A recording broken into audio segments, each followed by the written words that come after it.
is the Hoffman Show. We're on the Team 980. We're always live as well on the free Odyssey app. Our phones are almost dead. Our patience is wearing thin. And the Washington Commanders still don't have a head coach. Anthony, I did not think this is the show we were going to do today, sir. Yeah, I think we were under the impression that hopefully yesterday we would have a head coach, but if not yesterday, at least today by the time we got on air. And the only news we got is we're the only team left still searching for a head coach. Still searching. Mike Macdonald headed to Seattle, certainly the guy that I was really high on after Ben Johnson decided that he didn't want to go to Washington or Seattle. He wanted to stay in Detroit. And it's, it feels bad. It feels bad. But, let me posit this to you, Anthony, to you, the audience. Anthony, you have a microphone in front of you, so you'll be able to respond expeditiously. If you're out there listening, you have a phone, presumably.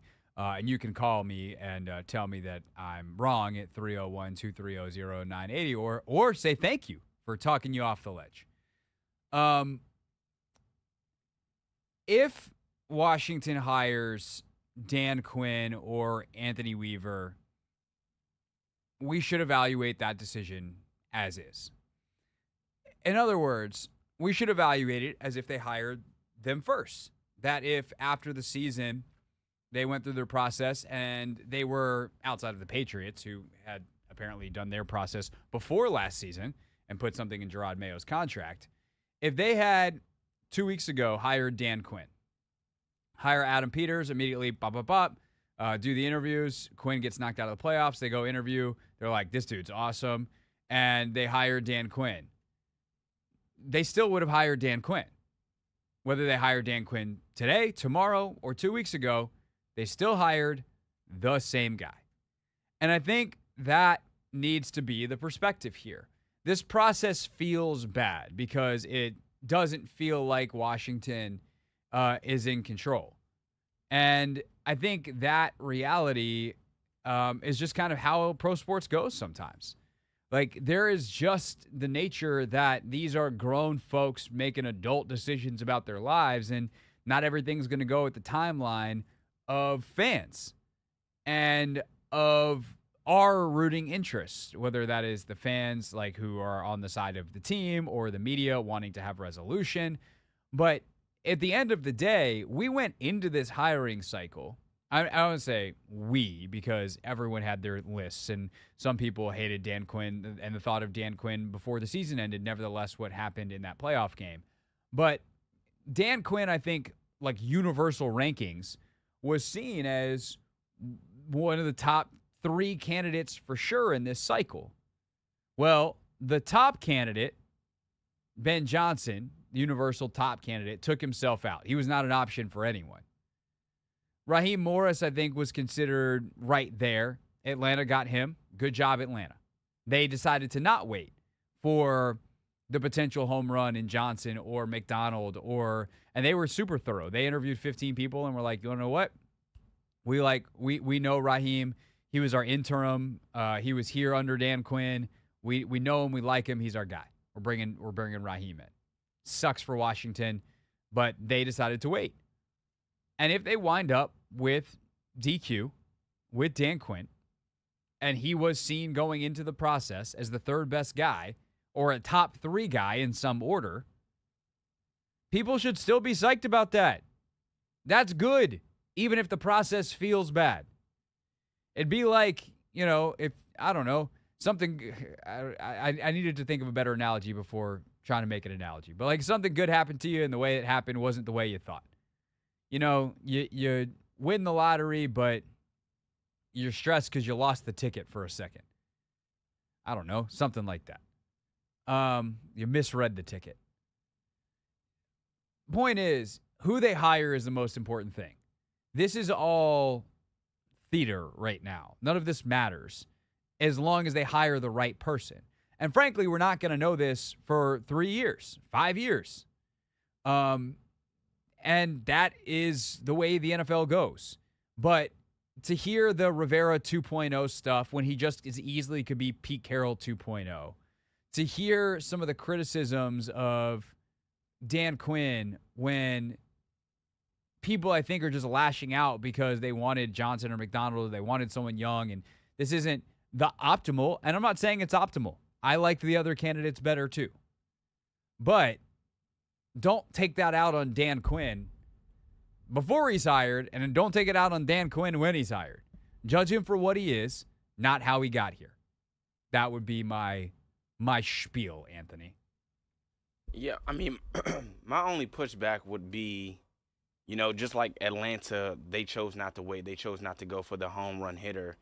At what point, though, do you not try to get, the best guy that is out there? We already know the Ravens and the Lions, they were, I guess, building something in terms of, getting to the title games and ultimately not just making the playoffs. But we had to wait with their candidates and things of that nature. So, how long do you think we should have even waited when you have a Raheem out there, when you have, other good candidates out there? Because at the same token, had Johnson not taken his name out and we got him, I think no one will be upset. In some ways, it's like Dan Campbell going for it on fourth down. You don't know the result ahead of time. Gamble, yep. And by the way, that is not just, hey, like people who criticize Campbell are like, they don't really seem to factor in the possibility that you go for it on fourth down and you could have kicked a field goal and missed the field goal.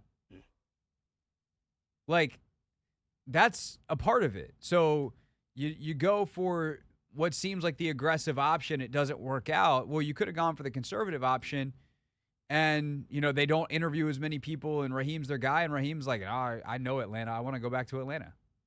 I don't have good memories in Washington. Whatever the reason, right? And this also presumes that the guys left aren't their top candidates. We don't know that. Like, could they have been more, like, there is definitely a part of me that says Adam Peters and Josh Harris, like, when Josh Harris wants someone, Josh Harris tends to go get that person.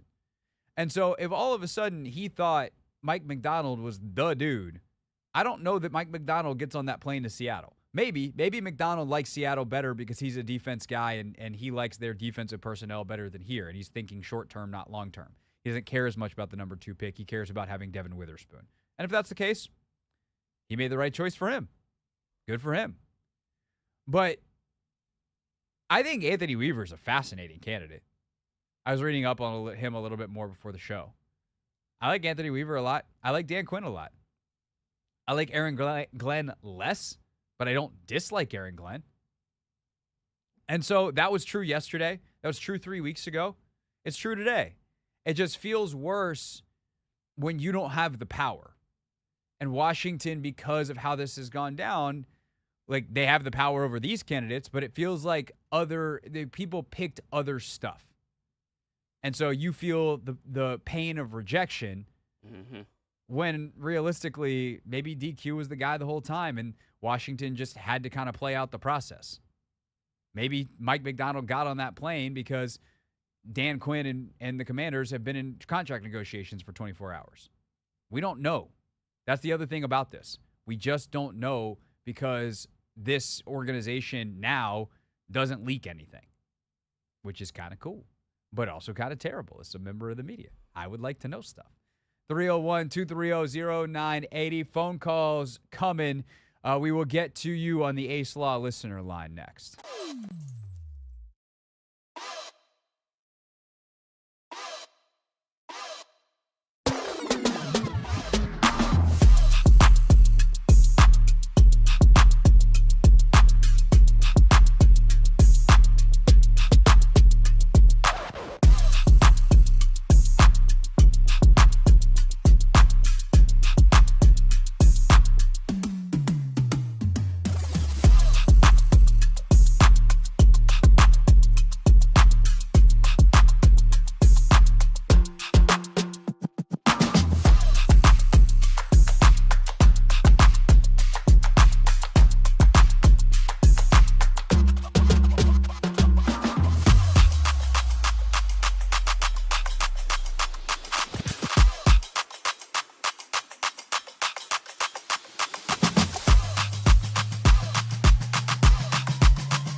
It's the Hoffman Show. We're on the Team 980, always live as well on the free Odyssey app.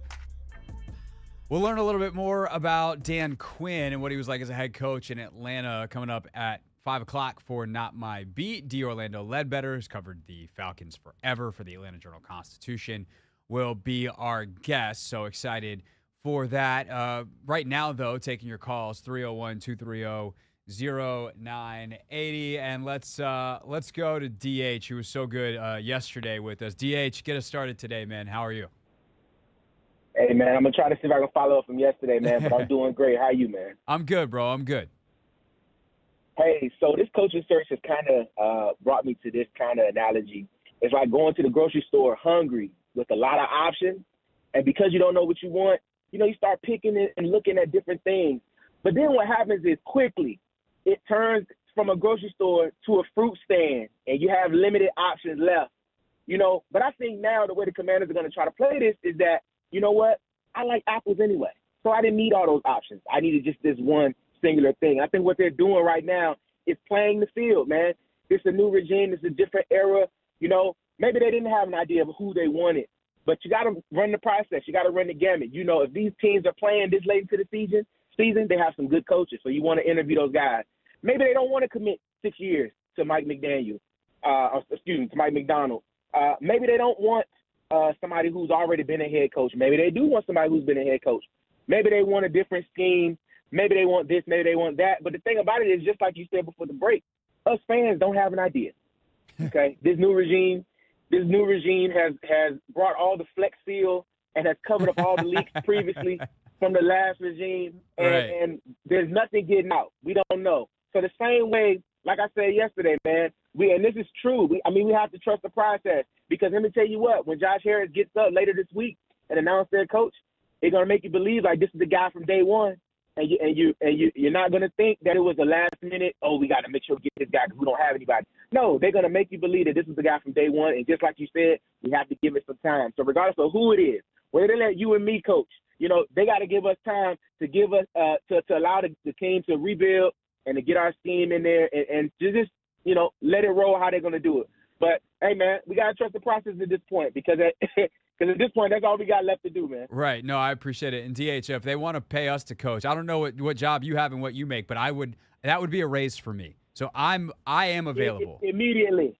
Yeah. Okay. I'm always available. They got my number. Okay. Excellent. And whatever scheme you want to run, we can do it, man. All right, we'll put our heads together. Whatever you want to run, I'll adjust. All right, bro. I appreciate it. Thanks for the call. Look, the process, I will say that it's not just fans don't know anything. We don't know anything either. I'm sure John Keim knows a little bit, but, John's a reporter. He reports what he knows, and it ain't a lot right now. And he's the first one to tell you, yeah, I don't know. But the little bit I have heard is Dan Quinn is someone who really impressed them in their interview. So they had to, Quinn was available pretty quickly. They had to let the other guys finish out their seasons / get to the days allotted by the NFL that they're allowed to interview people based off of where when their season finishes, and they had to run out the ground ball. They might have come out of the Dan Quinn interview being like, "Hey, if we wind up hiring him, we're set, we're good, but let's talk to these other guys." And now, all the other guys aren't options, and they're like, "Sick, our decision got made for us." We don't know, and I'm sure eventually people will fill in some of the gaps and whatever. But if as DH said, you go to the grocery store going hunting for an apple, and all of a sudden you make a wrong turn and you wind up at a fruit stand and you buy some apples, you still wound up with an apple. So that's good. Also, that was a very apt analogy. I am ravenously hungry today. I just ate lunch an hour ago, had a protein bar. I'm still starving today. So this could be an interesting show. Anthony, you know how it is. When your boy gets hungry, things can go sideways. They can indeed, but we'll make sure they don't. Yeah, no, I'm going to hydrate. I got some other snacks. We'll make it all work. All right, let's go back to the phones. Let's go to Kenny in Charlotte. Kenny, listening on the Odyssey app or watching on YouTube? Listening on the app. Oh, appreciate that, man. Thank you. Hey, listen, y'all. First of all, Anthony, that was a cold beat you was playing, man. I thought you was going to start spitting.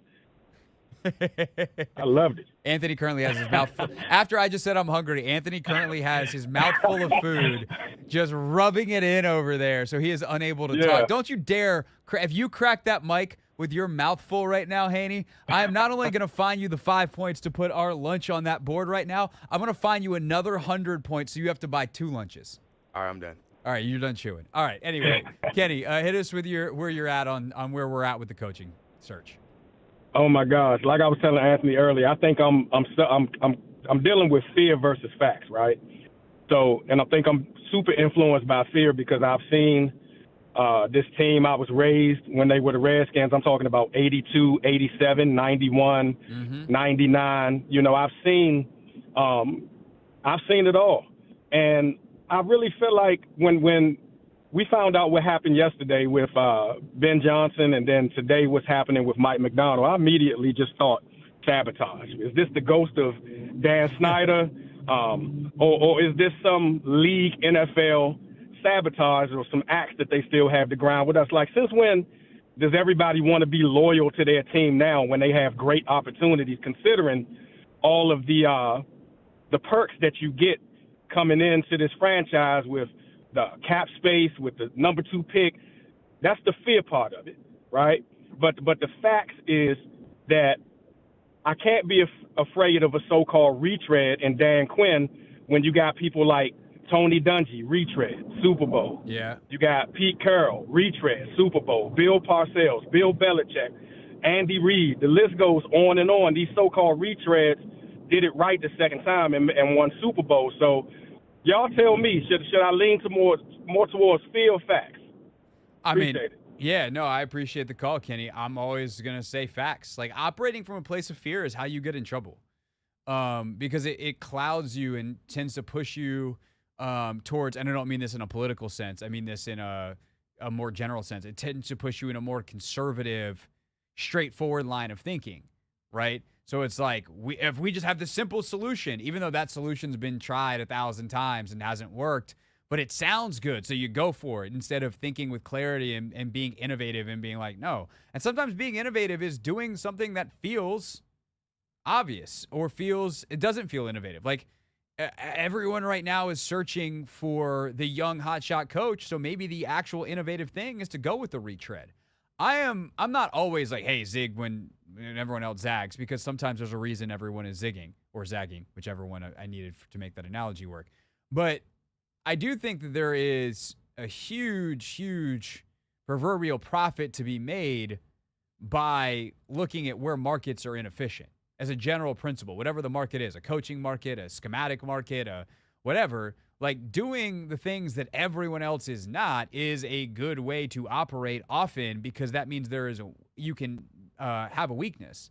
I mean, if everyone is trying to find the hot young coach and there's quality, quote unquote, retreads on the market, the chance that you get the best retread is going to be a lot higher than you actually nail the hot young coach hire. You might wind up instead with Adam Gase, not Kyle Shanahan. And so if you go with someone who's a retread, you wind up with Pete Carroll or Bill Belichick or Andy Reid or Tony Dungy, guys who have proven they can coach in this league, who had mistakes in their first stops but learned from them and came back better the second time around.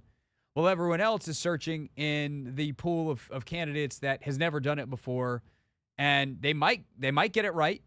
They might get Sean, they might get Kevin, they might get Kyle, but they might get Adam Gase. They might get Matt Rule coming from the college ranks. They might get, pick any other guy who's been the hotshot young coach and failed. There's examples of it all. So it's not a clean and clear argument. We got a couple more calls. We got some lines open to 301-230-0980. Let's take a few more calls, and then depending on how that goes, we also could hear from Logan, take command on some of the prospects he's watching the Senior Bowl. We got Orlando Ledbetter coming up at the top of the hour. My girl Stacey Roast is scheduled to join us coming up at 6 o'clock. From Seattle, talking about Mike Macdonald going there and kind of how they saw this whole search playing out from their side of it. as one of the final 2 jobs remaining. So plenty to still come here on the Hoffman Show. And, of course, if news breaks of a Commander's hire, you will hear it here first.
the Hoffman Show on the Team 980. Always live as well on the free Odyssey app and streaming live on YouTube at the Team 980. Taking your calls at 301-230-0980. Let's start off with Robert in Annapolis this segment, talking about the Commanders' ongoing, yes, still somehow ongoing, coaching search. Robert, thanks for calling. Thanks for holding through the break. You are on the Hoffman Show. All right. Good afternoon. Thanks for taking my call. Craig, I think serendipity was the word you were looking for, which is an unforeseen benefit coming out of what seems like an unfortunate circumstance. That is definitely a good word. Also, I have many troubles searching for words at times. I had a whole advocating absconding snafu last week, which was very fun. But serendipity, serendipity, everybody, we'll take it. It's like falling through a manhole and landing on a big pile of money. You know yeah, there we go. The old Scrooge McDuck theory. As a Ravens fan, I have some familiarity with Anthony Weaver, and I can't say that I would say that he would certainly be someone that would warrant in-depth consideration. He's a former player. You may know much about him, but he's been a former player. He's been with a winning organization. I think he's primarily a defensive guy. He was a defensive end. He was a defensive line coach. But I think he's coached some offense, too. And though he hasn't been a head coach, he's been an associate head coach, so he would have, I presume, performed some of the duties involved with that. And his first name is Anthony. I mean, there's a lot of things there that Haney, your thoughts on this proposition? Is Weaver now your favorite? I love it because his name is Anthony. I don't know. Yeah. There we go. We'll go with that. Anthony. We'll go with it. There we go. Robert, thank you for the call. Keep in mind this. It's not merely the head coach. It's the entire staff that makes the team successful. And your team is the Commanders are going into this world of unknown for the next year or two regarding the coach, the players they're going to bring in, and it could be involved the coach as well. So it'll be an interesting adventure. Okay, good luck to you. Thank you, Robert. I think that last point is very, very good. I think the Anthony point is also great, quite obviously. I mean, we're big fans of Anthony's around here. But this is the blankest slate in the NFL. And I think that's why the job was so appealing to Adam Peters, and it's why we thought it would be super appealing to everybody else as well on the coaching market. It obviously has not necessarily turned out quite that way in terms of first job off the board, easy, clean coaching process. But this is an extremely blank slate. And I do think there is something, to for those that don't know, Anthony Weaver is a former player. He was a defensive lineman. He has 15 and a half career sacks with Baltimore and Houston back in the day. He got his coaching career started at Florida under Urban Meyer for a year, then went into the NFL, ultimately under Rex Ryan in New York, then followed Rex, I believe, to Buffalo. He worked with J.J. Watt and company in Houston for a couple years, and then has been with Baltimore now for a good little bit. So he's been around a bunch of good players, good organizations. He's been essential to the development of the defensive line guys there. But I think that, when we talk about like Macdonald or Johnson or Slowick, like having that schematic advantage in the way that a lot of other hotshot young coaches have, I think there's another thing. Like, I've been thinking about this more, obviously, the last week, and someone brought up a really good point on Twitter the other day because that conversation was happening. Someone countered with Dan Campbell and said, well, what's his schematic advantage? And Campbell has been the best game manager. I know this is hard for some people to believe, but because of his aggressiveness on fourth down, which isn't actually aggressiveness, it's just following the data, Campbell has, on average, been the best game management coach in the league. The data suggests that he has won more games for his team with his clock management, his timeout management, his going for it, like coaching decisions. All of those are put into a metric, and he has the best single ranking of any coach the last 2 years in that metric. And so if you have someone who is a great leader, which you're going to need from anyone, is a great culture setter, has a clear vision for the team, and can be elite on game day in one capacity, whether that is schematically, play calling, or clock game management, that guy's worth it. And maybe Anthony Weaver's that guy. Like, I am very intrigued by him. And I don't know who we would bring, who his staff would be, but he's definitely got connections. He's worked with a bunch of different people, and he's been around the league long enough that I feel like he could probably build a pretty good staff, and especially in conjunction with Adam Peters, who can be very helpful from his time with multiple staffs and multiple organizations that have spread out over the league, and he's got great connections. Let's go to Iman in Durham, checking us out either on YouTube or on the Odyssey app. Iman, thanks for calling. You're on the Hoffman Show. Hey, thanks for having me. Yeah, you got it. And, on the YouTube app. Good. So I have been a Washington fan since I was born, which was only 25 years ago. So I've literally never seen them be good. But I grew up like 15, 20 minutes outside of Baltimore. And so I was the only Commanders, or at the time Redskins, fan in the school while, they won the Super Bowl. So I'm honestly just at a point where I'm like, it is what it is. Like, we don't know what we don't know, right? Like, and this is something I appreciate about the analysis that you do and, like, that you and Logan do is, like, we don't know. Like, right now every Commanders fan is like, forget it. We don't have Ben Johnson. Like, it's basically feeling like we have the last pick, right? Like we got stuck with the last pick in PE class or whatever, but like we don't know what's going on behind the scenes, and that's something that this new regime is doing a really good job of is actually like keeping things under wraps. So like you said, what if they went in and hired or talked to Dan Quinn and they were like, we're going to hire him probably. Let's give everyone their due diligence and go talk to everyone, but he's great. We like the way he would change the culture here, whatever it is. Like we can't make all these assumptions when we don't know what actually went down. So I feel like the option is just to be optimistic. I mean, at this point, in my mind, anything is better than Ron Rivera. I mean, I respect the hell out of the guy, but like, look at what happened, right? Right. And like you said, we have the number 2 overall pick. Like, there's a lot to be optimistic about. I don't think we should get so hung up on, well, we don't have Ben Johnson, who, like you said, could be Kyle Shanahan, could be freaking who's that offensive guy that just did not do well? Kellen Moore. You know what I'm saying? Like, it's a crapshoot at this point.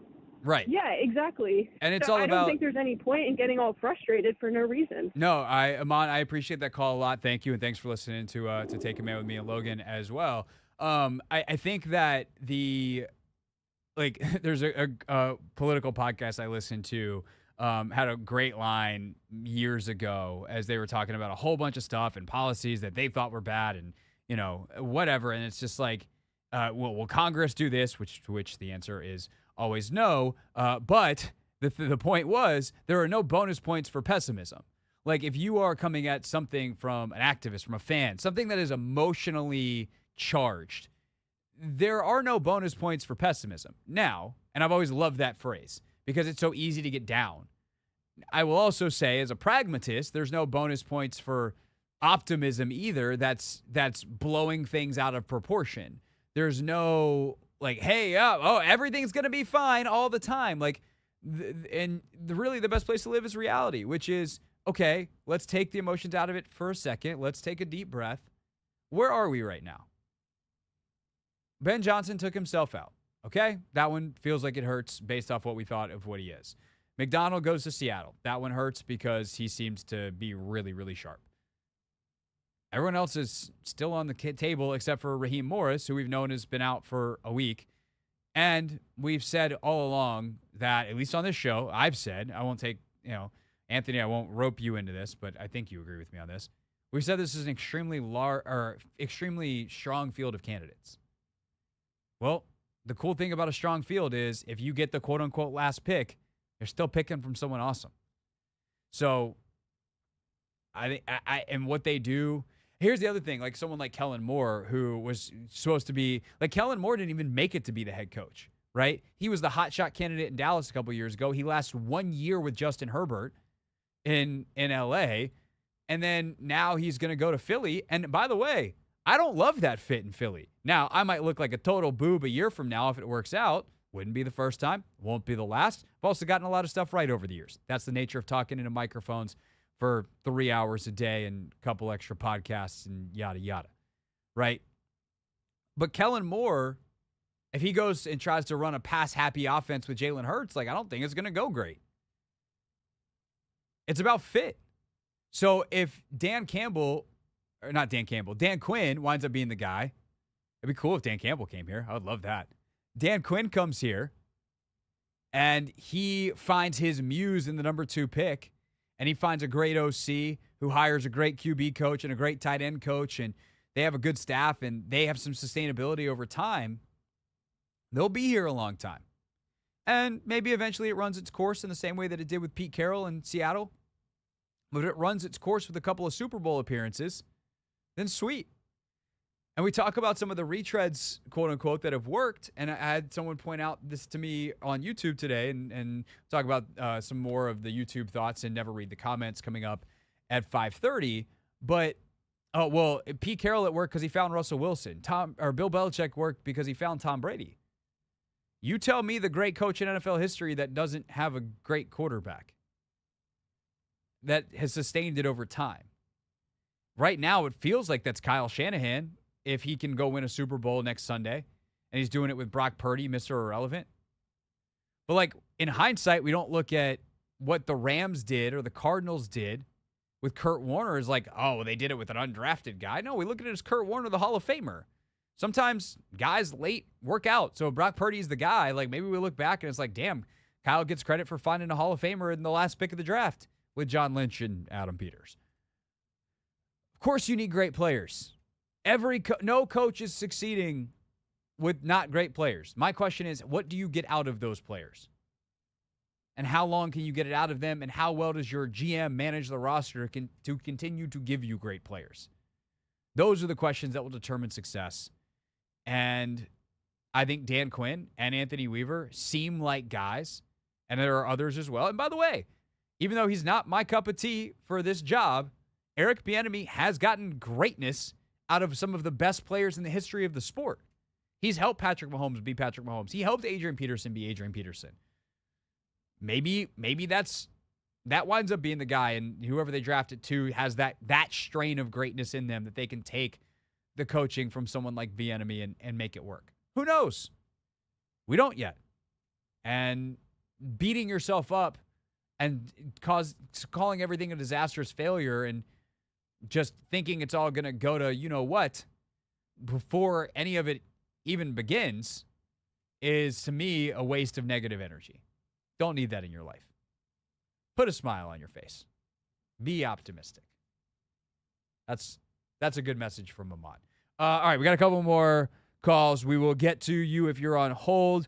Try to our best next at 301-230-0980. We also have a couple of lines open. So final wrap up the hour with calls, and then Orlando Ledbetter from the Atlanta Journal-Constitution will join us and tell us what it was like to cover Dan Quinn as a head coach in Atlanta. That is all still to come on the Hoffman Show on the Team 980 and always live on the free Odyssey app.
Coming up at the top of the hour here on the Hoffman Show, Orlando Ledbetter.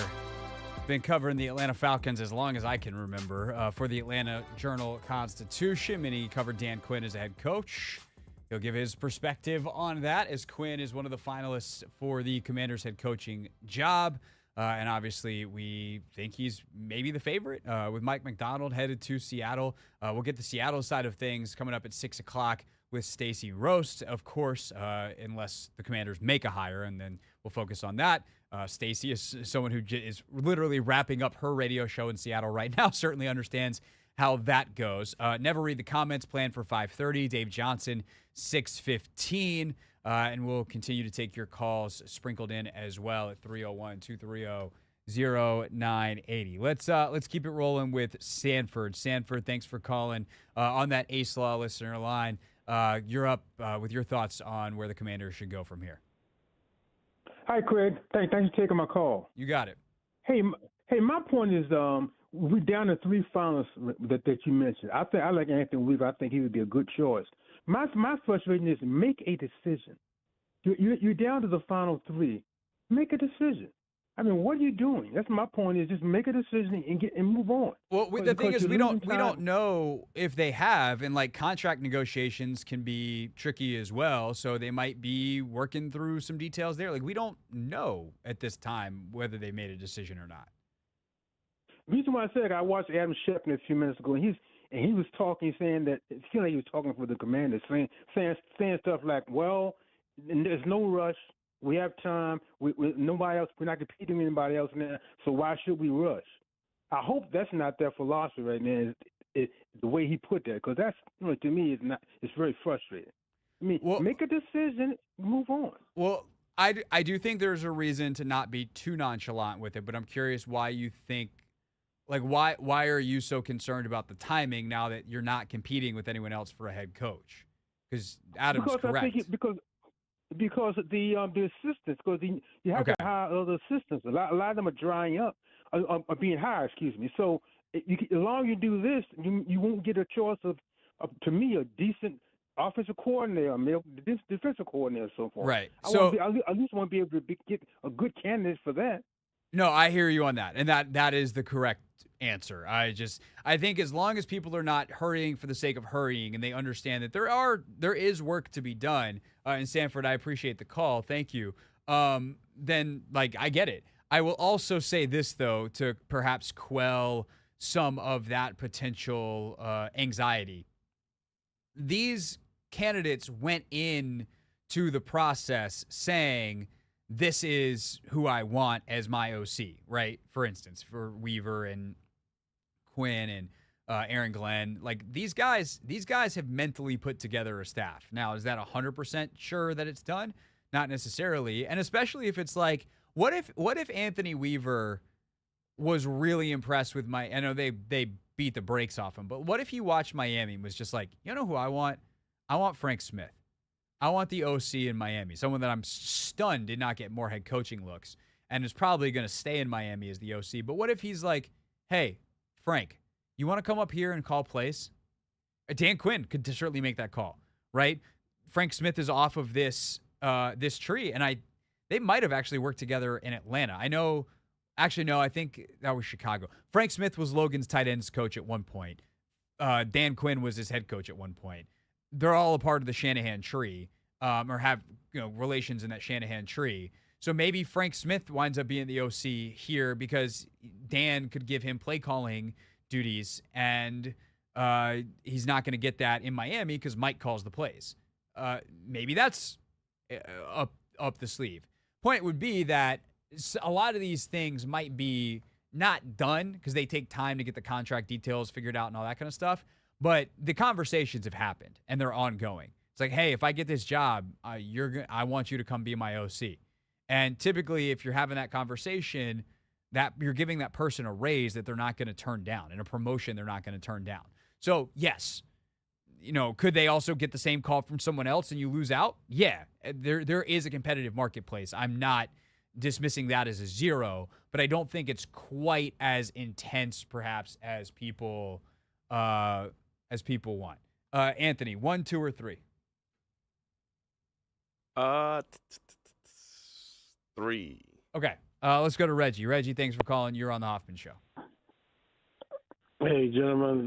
My question is, what the world's going on with Eric Bieniemy? I mean, is that the holdup that they had to bring him on? If that's the case, why don't they just go ahead and let him go and find his own way? Because I mean, understand the why they situation left him with under Eric contract. Bieniemy is pretty simple. Like, if the new head coach wants to keep Eric Bieniemy as the offensive coordinator, then they don't have to adjust his contract.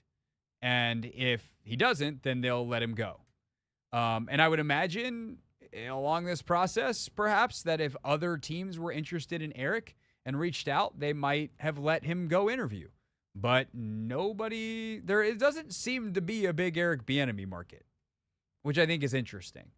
I also don't think it's impossible that Quinn or Weaver or Glenn would not keep Eric here. Again, I'm not that interested in that.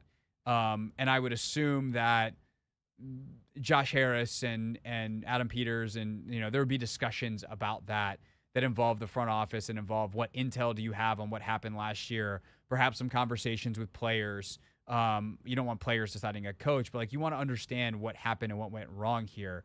I think that at the end of the day, Eric is stuck in a contract situation.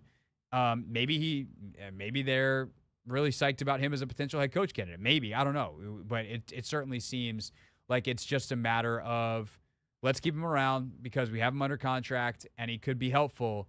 But I have a hard time seeing him being here long term. But that's the decision of the head coach, and that's what Adam Peters has said from go. Is the coach is going to hire his staff. We will support him in that, and so we're not going to take any options off the table because it becomes much harder to rehire someone than to just keep them under contract with the way that contracts work, because that's the legalities and the contractualness of it all. All right, that is a great hour of calls. We'll get back to some more coming up later on. Up next, though, D. Orlando Ledbetter of the Atlanta Journal-Constitution covered Dan Quinn as a head coach in Atlanta 4 years ago. What was that like? Why did it go wrong? What are the things that he thinks Quinn would have to fix and address in a second time around? All those questions and more next for D. Orlando Ledbetter on The Hoffman Show.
It's the Hoffman Show on the Team 980, always live as well on the free Odyssey app just after 5 o'clock, which means it's time for Not My Beat.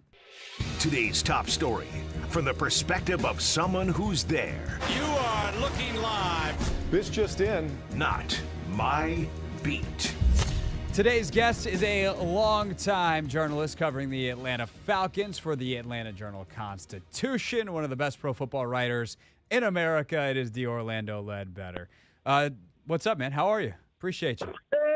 Hey, I'm doing great, Craig. Thanks for having me on the show. Absolutely. So we are very interested, not in your current happenings down there, although I do want to ask about the hiring of Raheem Morris here in a few minutes.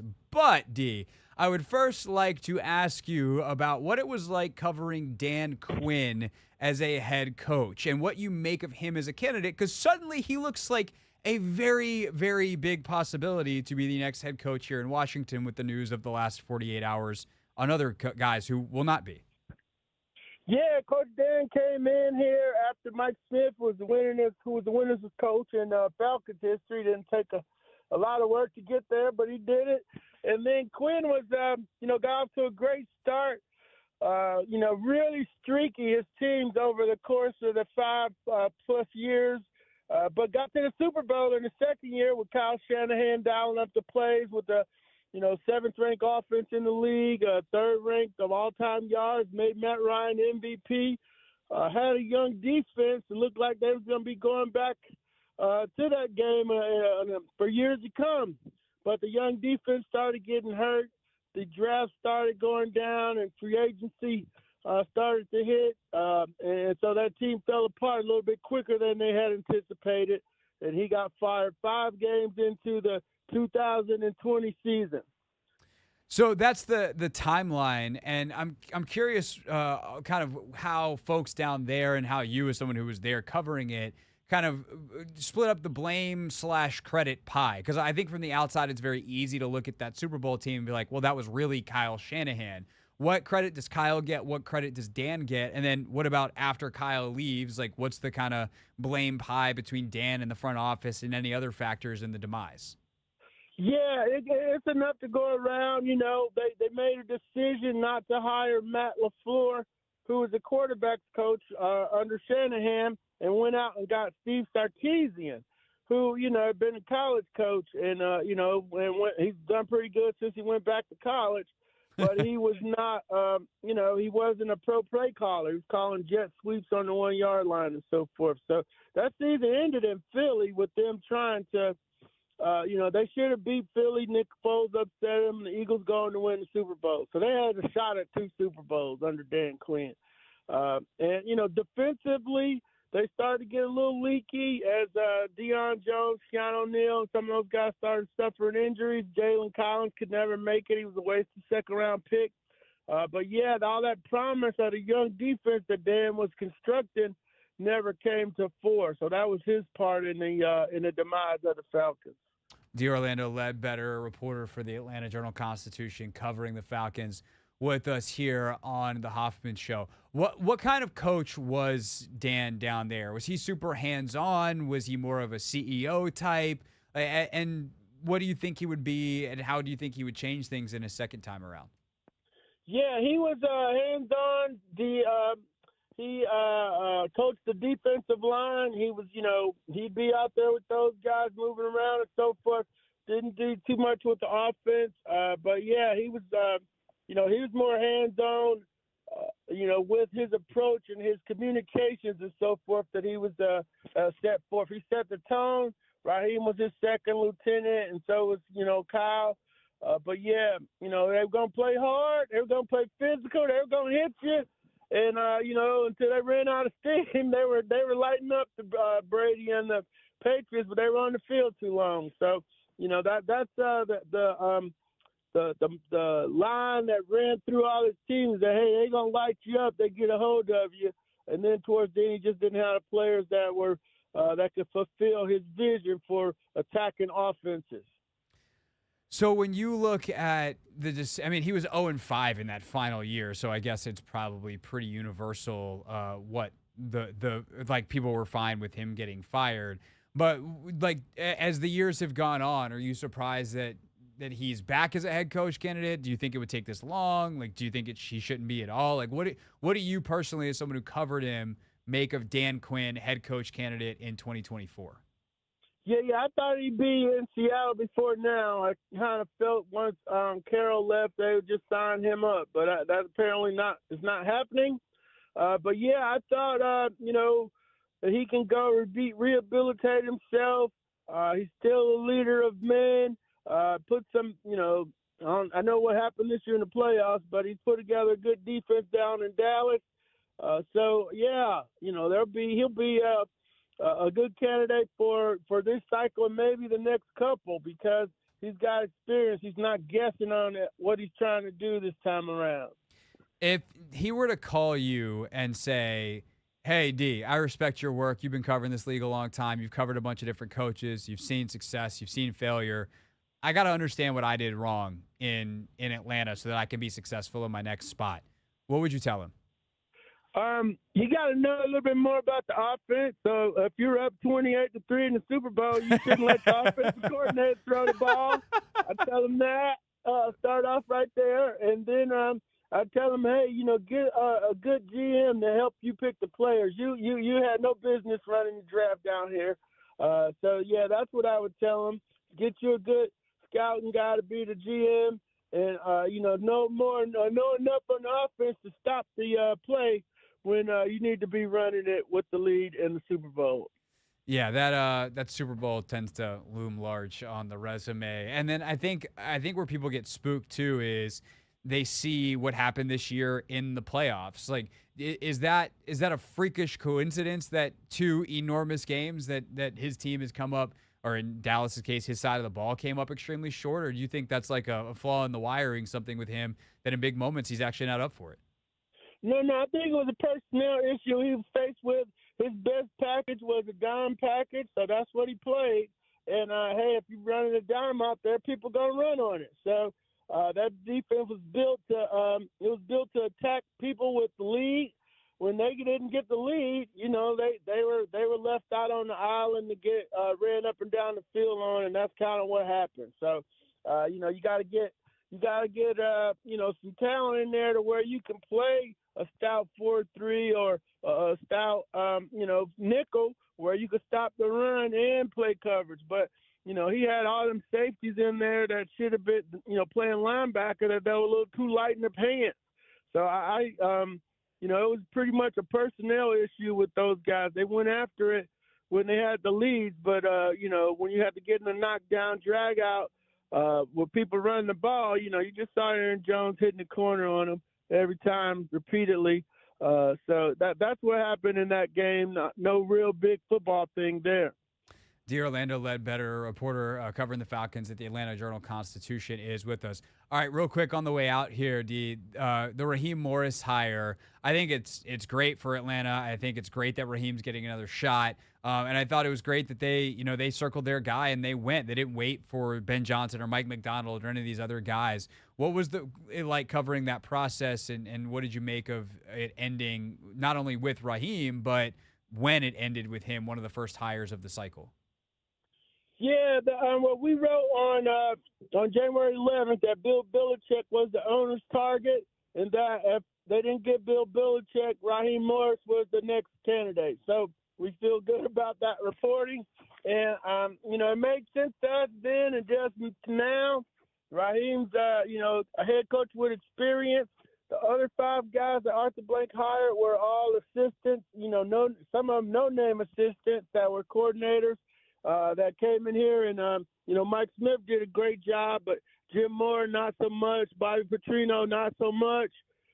Quinn had it going for a little while, couldn't keep it going, and then Arthur Smith had a bad situation from the salary cap and aging quarterback that he couldn't get it going in 3 years when they gave him a short hook. So wasn't surprised with Raheem. They think their team's pretty good. They think they can. They think they can take off with the right coach and the right quarterback. I think they still need more talent in their bottom dwelling team that, is not coming to reality. The fact that they have 6 straight losing seasons. No, and they also need to figure out quarterback. Do you think they're in the mix at 7 for a quarterback? Yeah, but I don't figure one worthy being at that spot. The top 3 will probably be gone. Caleb Williams, Jaden Daniels, and Drake May will probably be gone by 7. Think you don't want to overdraft J.J. McCarthy or Penix or Bo Nix. So, yeah, they're in the bad quarterback spot. Is there any chance in your mind that we're talking again here in a couple months because the Commanders and the Falcons made a trade and Atlanta scoots up into that top 3 to try to take one of those guys? Yeah, I can't see that. I got to think the Commanders are going to like one of the quarterbacks up there, too. I think they are in the same quarterback boat. But, hey, if not, and they like Sam Howell and want to stay in that lane, shoot, yeah, y'all have a bunch of draft picks coming your way and maybe Kyle Pitts. Hey, I think that would excite a lot of fans here. I think they'd still probably want him to take like Bo Nix or someone at 7. But getting Kyle Pitts and trading back, there's certainly a lot of folks that would excite. So if that happens, D, we'll be talking. Appreciate your time. Thanks so much for giving some to us during a busy time of year. Sure, no problem, Craig. You take care and have a great evening. You as well. That is D. Orlando Ledbetter, everybody. Falcons beat reporter at the Atlanta Journal-Constitution. Take some more of your calls next. 301-230-0980. Thoughts on Mike Macdonald headed to Seattle and where that leaves the Commanders. The Ace Law listener line, of course, if you're in a wreck, Ace Law helps you get a check. You call 8888-ACE-LAW. 301-230-0980. Your calls next.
coming up in just over 10 minutes, somewhere between 10 and 15. Never read the comments. This was the kind of week, Anthony, where I literally could not read all the comments. There were too many comments. Lots of people with opinions. I mean, rightly so. Like, everybody probably doesn't necessarily agree on who should be the next team's, quarterback. And we already know there's a lot of people that think EB should be here. A lot of people going out on a limb, vouching for him. And then you bring in the other pool of, candidates and things of that nature. So, yeah. It's also been a wild week, right? So, like, some of the, there's hundreds of comments that are dated. Macdonald. And it's like, well, I'm probably not going to use those and never read the comments. And then you got Linnell's, take yesterday. Bro, I haven't even put that on YouTube yet. Oh, man. For the on-demand. Obviously, if you watch the show on YouTube, it's there. But the quarterback stuff, I haven't even put it up yet. I need to. Anthony, you just want to do this segment? I'm going to go cut that video real quick. Sure. All right, see you. You're still here. I don't feel like getting fired today. And that feels like a fireable offense, just advocating my job responsibilities. Advocating the throne, if you will. If you watch The Crown, you know all about advocating the throne. The Crown. 301-230-0980 is the phone number if you would like to give us a ring with your thoughts on the Commanders' coaching search. Of course, the latest is that Mike Macdonald is not going to be the guy here because he's the guy there being Seattle. Tom Pelissero of the NFL Network saying it is a 6-year deal for the 36-year-old Macdonald. I think I wish I had this stat in front of me, which is what is the average, let me see if I can search this real quick. Average head coaching stint NFL. Average NFL coach tenure is approximately 3.2 years. That's according to a Google search from some website that I've never heard of. But apparently it's quoted in multiple places. 3 to 3.5 years. And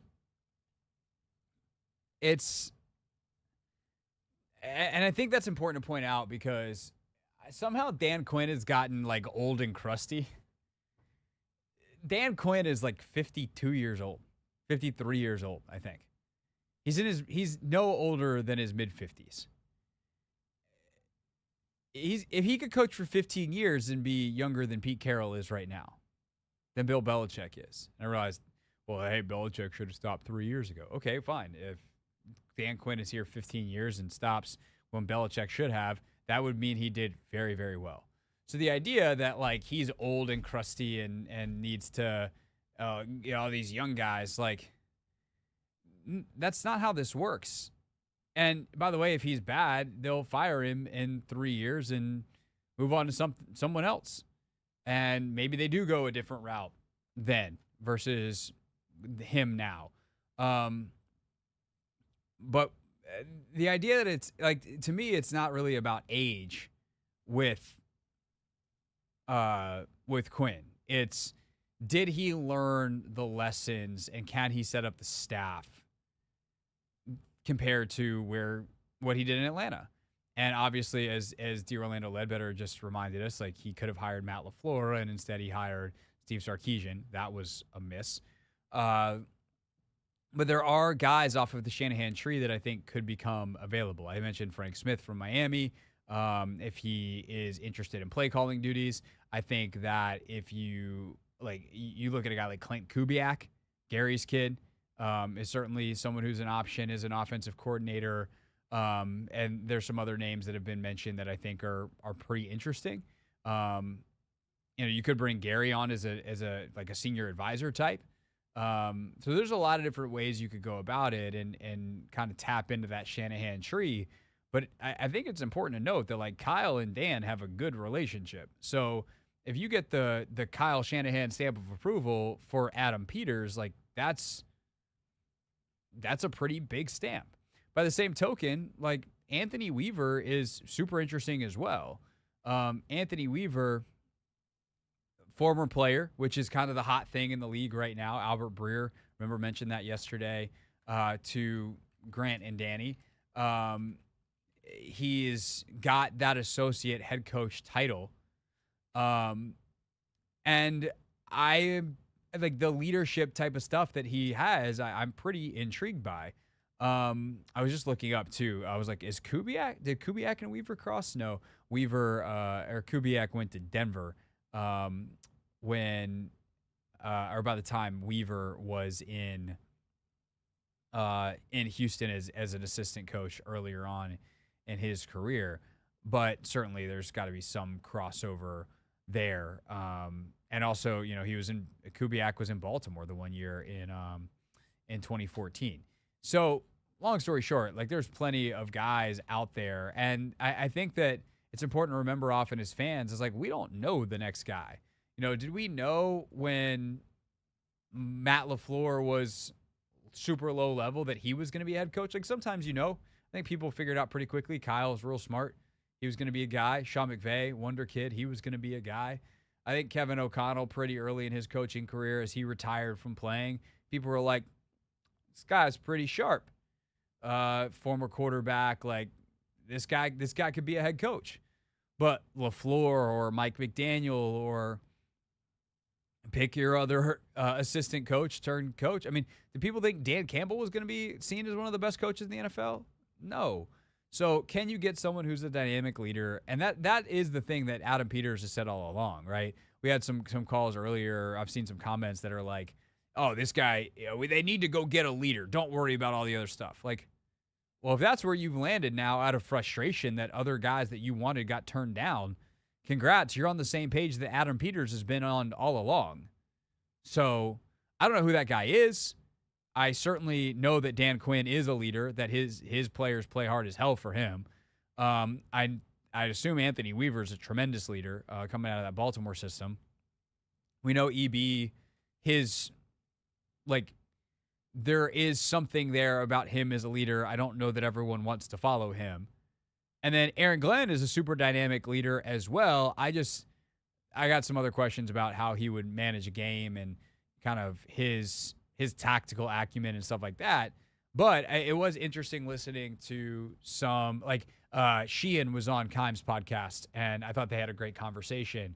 And they made it pretty clear from the people they've talked to up in Detroit that, Ben Johnson, everyone knew he's a hot shot and whatever, but the two alphas in that room are Dan Campbell and Aaron Glenn.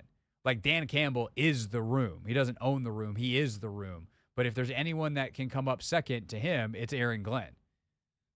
That's pretty intriguing yet. So I don't know where that leaves. I mean, I do know where that leaves us. We're stuck here waiting.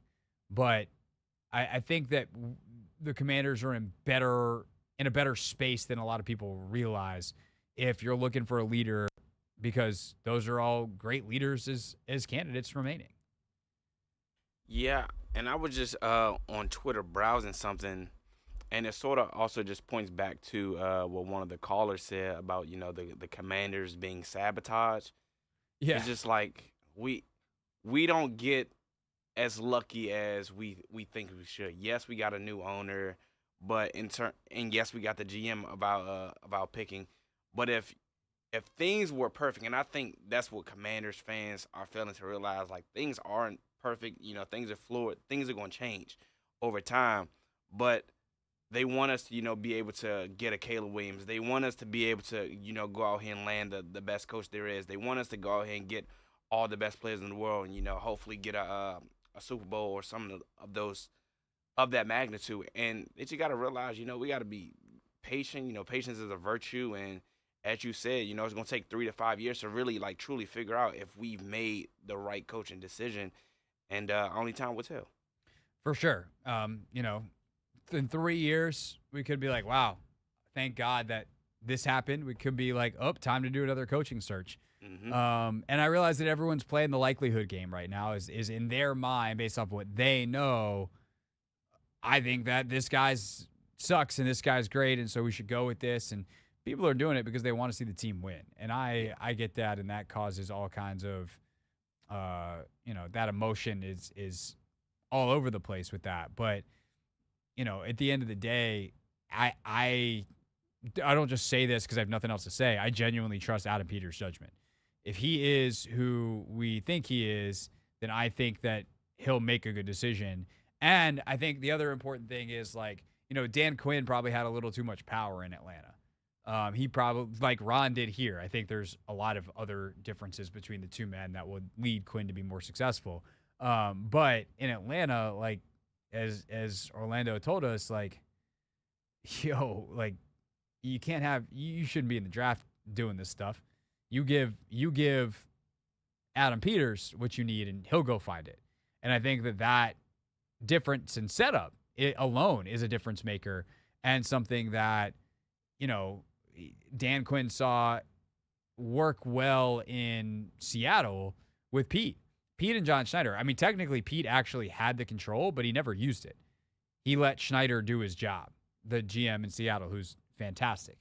If Adam Peters has that relationship with Dan or Anthony Weaver or whoever it winds up being, then I think this team is going to be in good shape as long as that coach can continue to hire good staff to make the talent work as best as it can. So we'll keep you updated. We'll see if anything pops between now and the end of the show. Of course, the end of the show will be at 6:45 today because the Wizards are at home tonight facing the Clippers. We'll be joined by Dave Johnson to talk about that at 6:15. Stacey Roast with us at 6 o'clock, talking about the Seattle side of things. So we're loaded, but never read the comments is coming up next.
the Hoffman Show. We're on the Team 980, always live as well on the free Odyssey app. A week from today, we will be live on Radio Row in Las Vegas. Super Bowl week. We have incredible guests already lined up. The one that is like set in stone at a time, Kevin Blackistone is going to join us. Of course, longtime panelist on Around the Horn, Washington Post, also teaches at the University of Maryland. So we'll have Blackistone on the show. But like NFL Network folks, ESPN folks, former players, writers, friends of the show. Yates will be out there. Like, who knows? I actually think, Anthony, I might ask Clinton if he wants to do Never Read the Comments with me next Wednesday. Uh-oh. That could be dope. I feel like that would be wild. It could be interesting. Two different perspectives, you know. I feel like I'm going to cut that clip and send it to him. All right. I might have words for you. If you get a text later, you know what happened. Yeah. But right now, 5:30 on a Wednesday means it is time to read them comments, baby. We tried to warn them. They didn't listen. Yeah! Every week, the Hoffman Show goes into the belly of the beast. We read those comments, baby. Never read the comments. All right, here we go. It is comment reading time. And I will say, Anthony, this is the place. Actually, I don't know. YouTube feels slightly less unhinged the last 24 hours than Twitter. Twitter feels like the ultimate cesspool of stupidity, where the craziest of the crazies, the most unhinged. And I think it's in part because the algorithm, like, people interact with the craziest stuff, and then thus it recommends, like, oh, you must want to read this. And so it just kind of fuels itself and feeds itself, which, by the way, is everything that's wrong with social media websites. But YouTube has had its fair share of the Commanders fan base melting down as well. A small sampling to get us started. And Anthony, I picked this one first because I just think this is like the funniest kind of comment, but there's also a lesson to be learned here. Mask Collector 6949 says, we have to pivot to it. This is after the Ben Johnson news. We have to pivot to an interim head coach or college first-time NFL coach now because no one wants anyone left outside of Macdonald. Obviously, Macdonald no longer available, but it was at the time of the comment. We have to go to an interim head coach or a college first-time NFL coach because no one wants anyone left.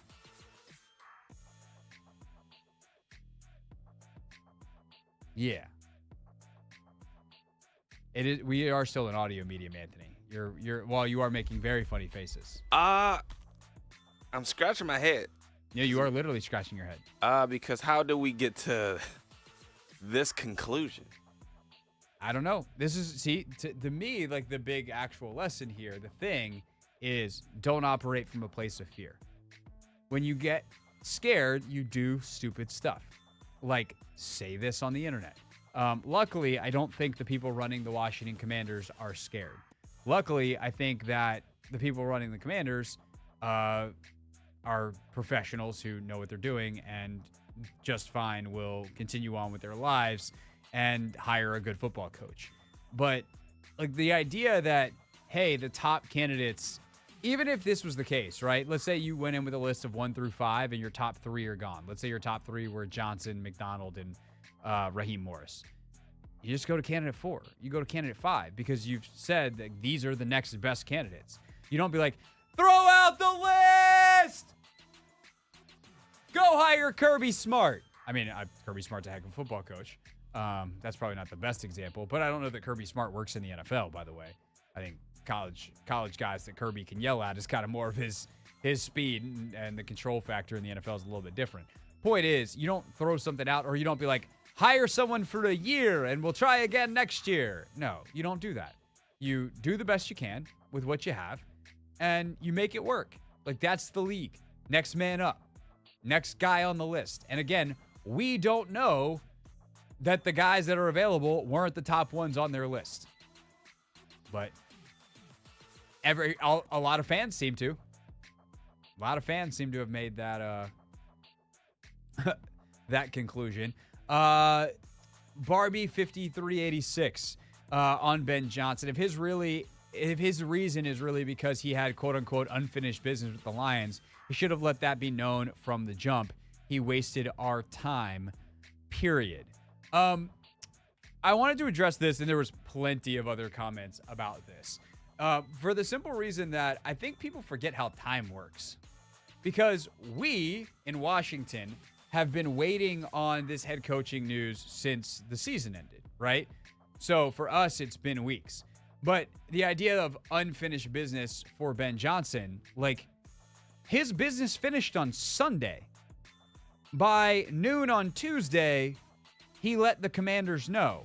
Now, they had previously scheduled the interview, but the idea that he would take a day, by the way, Monday becomes locker cleanout day from the Lions. So he's in the facility saying goodbye to players and maybe meeting with them, being like, hey, I want to wish you the best next season, or hey, work on this. Like, they have exit meetings, a lot of them, and coordinators can be a part of those. And so Monday, he's like wrapping up with the Lions.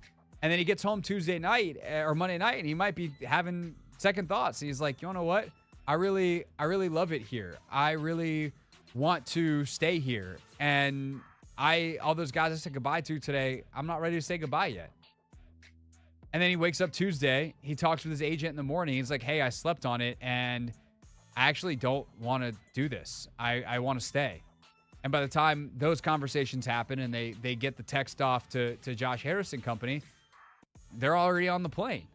And is it unfortunate? Yes. Is it the most professional? No. But just because the Commanders have been waiting doesn't mean Ben Johnson, when he agreed to these interviews in the first place, was doing it with the idea that he would definitely go back to Detroit, and he was just doing this for giggles. No, like, he probably thought he was going to win a Super Bowl. He believed in his team. And if he had won a Super Bowl or even made it to the Super Bowl, maybe he does something different. And thank God, could you imagine if they drew this out into next week and then they lose the Super Bowl and then he's like, actually, never mind. That would have really sucked. Like, but the timeline for Ben Johnson actually makes, like, to me, the most plausible explanation is he lost. He decided he didn't want to go anywhere. He took a day to think about it, and he genuinely decided that's what it was. It wasn't the money. It wasn't any of these conspiracy theories. It's just the most straightforward answer, which is he took a day to think about it. He realized he didn't want to. And by the time he and his agent got on the same page and finalized that, then the Commanders were in the air. So unfortunate, but that's how it works sometimes. Not everybody operates on your timeline as a head or as a franchise. Brittany D 9447. We were talking about Dan Quinn as an option, and there were a lot. Actually, I'm going to come back to her comment in a second. First, I'm going to go to Jim Kraychick 5665. I've always been on the Mike Macdonald train, but I do believe this hurts Ben a bit. The way he did it and told them no while they were on their way to have an interview that was scheduled a while ago was unprofessional. Will be brought up next time around. No one is going to commit to him 100%. They all want to have a backup plan in case he cancels on them. That takes away leverage from him big time. No, it doesn't. This is in response to our chat with Andrew Brandt yesterday, who said, as a former NFL executive, that he doesn't think that this hurts him at all. Like, this doesn't hurt Ben Johnson's future. And the reason is simple, because if Ben Johnson commits and is like, I agree to become your head coach, and they have a negotiation, then he's going to be like, no, you meet my number or I don't, and that's how you negotiate. And if they don't, then yeah, he backs out, and it really is about the money in that particular situation. But yes, will other teams probably want to have a backup plan next year? Sure. But that's always the case. Did the Cardinals need a backup plan in case Jonathan Gannon backed out last year? Yeah. Like, that's the league. Again, this doesn't operate on your timeline. But at the end of the day, like, if you're the team that he says yes to, you don't care what he did in the past. You care during the pursuit, maybe, but you pursue him. You tell him that you love him. You tell him that you want him to be your coach, and either agrees or he doesn't. And that's the same as any other candidate. All right, now to the Dan Quinn talk. And I thought this was a funny sampling of the many, many takes on Dan Quinn, one of which I want to focus in on specifically in terms of the critique. But these were 3 consecutive comments, Anthony. I swear to God, this is too stupid for me to make up. 3 consecutive comments were Butler Baby 32X, Dan Quinn, Mikey Bombers 2529, please no Dan Quinn, Lance Curtis 4884. If Dan Quinn is our coach, we're going to suck for the next 20 years. We will be rebuilding. 3 straight comments. Please Dan Quinn, no Dan Quinn. If Dan Quinn comes, then we're going to be terrible for 20 years. People say fans say this. Fans are not a monolith. Fans have many different opinions. I do find the 20 years thing particularly hilarious because if they're still stuck in 20 years, it is definitely not Dan Quinn's fault because Dan Quinn will have been fired a long, long time ago. Why do people do that? Why do people, Anthony, why do they insist on being so wrong out loud on the internet? I didn't know a head coaching hire would set us back 20 years. I knew like sometimes, if you draft a quarterback and they end up being a bust, that can set you back for, some years. But not 20. Yeah, 20 is absurd. I mean, really, I know the Cardinals haven't been exceptional with Kyler Murray, but like they busted on Josh Rosen and drafted Kyler the next year. Yeah. You draft someone number 2 this year. That guy sucks. You just draft another one next year. Yeah. And if that's not really going to be Dan Quinn's fault, that's going to be Adam Peters' fault and the scouts' fault. So, yeah, I don't really get that one. Brittany, back to her comment, says, this is Brittany D9447. Always appreciate. She's a frequent watcher and commenter. Appreciate it, but we're talking about Quinn, and she says Ron also took a team to a Super Bowl and was a leader. No thanks. I can't get over how simple some people think about this stuff. It's like the most recent thing is the only thing. Like there are so many other retread head coaches who had some success, and then got fired and then got their second gig and were massive successes. Why aren't you picking them? Like, yeah, there are retreads that it didn't work, but the retreads that it does work for, they do the work to figure out what went wrong the first time around. And, Dan Quinn has done that work. Now, has he done it successfully? That we won't know. But I think that's an important difference, and I cannot stress this enough. Ron Rivera, I don't mean to beat up on Ron, but since people want to keep bringing him up, right? I'm not saying this to be mean. I'm just saying this to be factual, and that's the business sometimes. Ron didn't know his own problems. You can't fix something if you don't it's the old you can't fix the problem. The first step is admitting it. Ron didn't. It's not about even admitting. Like there were some times where he's like, "Oh, I could have done that better." But think about his interview with Kine, right? He talked about all these things he would have done better, and none of them were the actual reasons why he was bad. He's so not self-aware on this stuff that he doesn't have the ability to fix problems because he can't identify them in the first place. Dan Quinn didn't try to self-identify problems. He called people and was like, what did I do wrong? How do I do better next time? He did the work. And so that difference right there is enough to differentiate him for me from Ron Rivera. And perhaps that puts him in a category with the guy he worked for in Seattle, Pete Carroll, who failed in the early 90s as a head coach. And actually was a 33-31 coach. He was an above 500 coach, as Dan Quinn was in Atlanta. And then was incredible after a long run in college. Of course, a very successful, team of the decade kind of thing at USC. But ultimately goes to Seattle and has this incredible second act as an NFL head coach. Bill Belichick in Cleveland, not very good. Tony Dungy wasn't good enough in Tampa. They fire him. John Gruden goes and wins a Super Bowl. Dungy eventually goes to Indy and does the same thing. Like, the list is long. So why are you picking the one guy who was just here? And by the way, the setup will be completely different. Dan Quinn is not going to have the power that he had in Atlanta, or the power that Ron had here. Nevertheless, deal with all the off-the-field stuff. It's just different. So stop.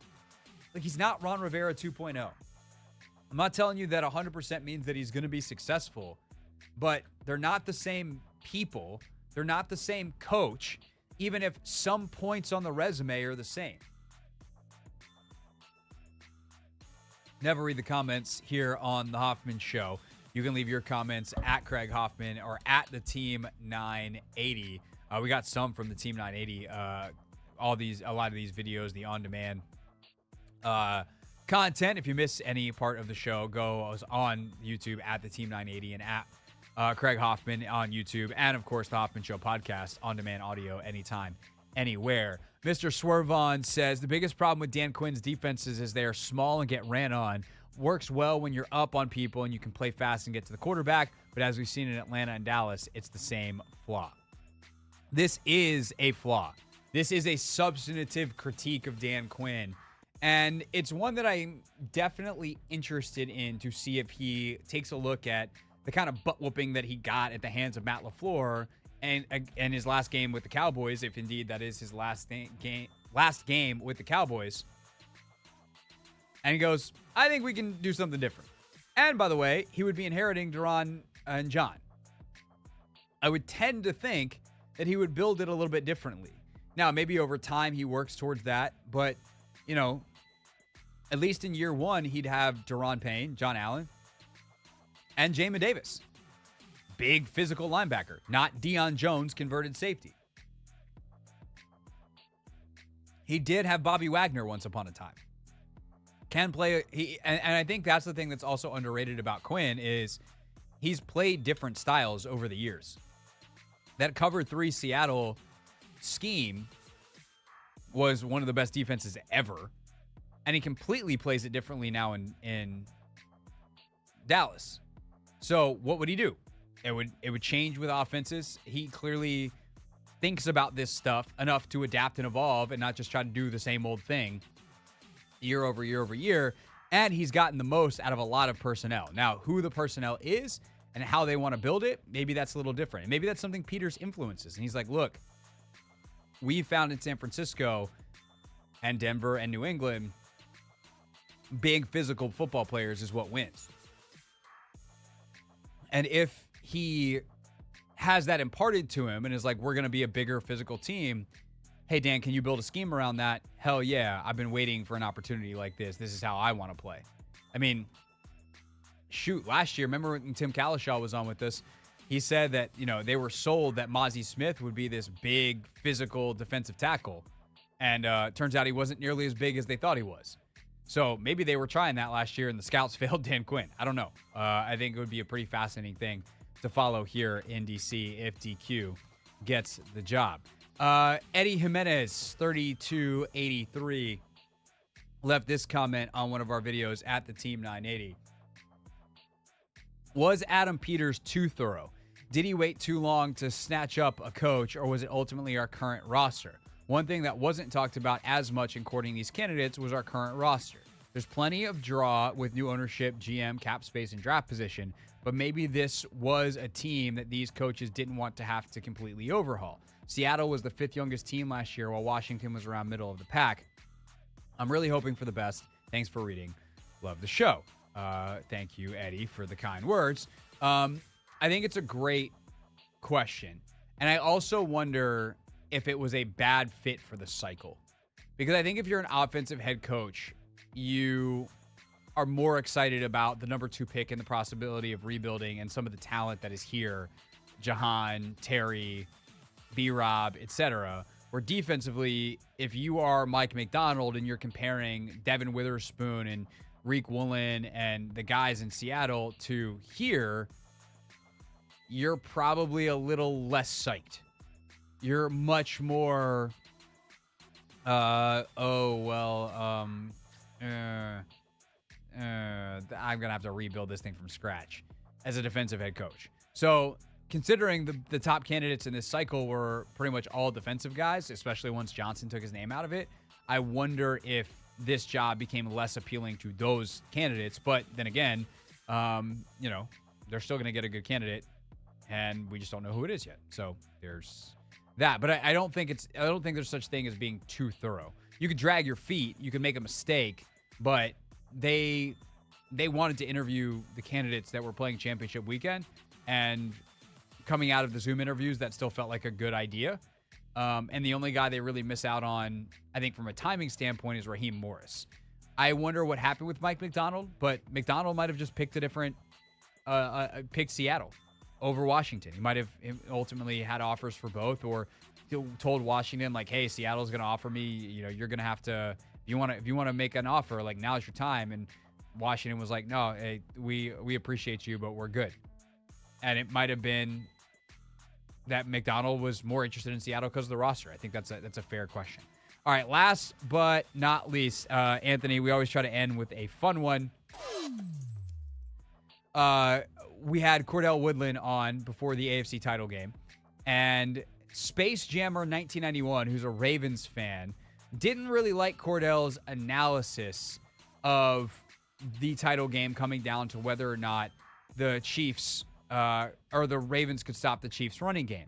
He said, LOL, Ravens can't stop the run. Remind me how many yards the Texans had last week. What is the defense's red zone percentage this year? We can stop the run whenever we want to. They are way more worried about someone throwing down the field than running through our defense. I thought it's pretty cool, Anthony, that an actual Baltimore Ravens player commented on one of our videos. Yeah, that's good. That we and ours is strong there. Yeah, he definitely was a little offended. Not a little, a lot.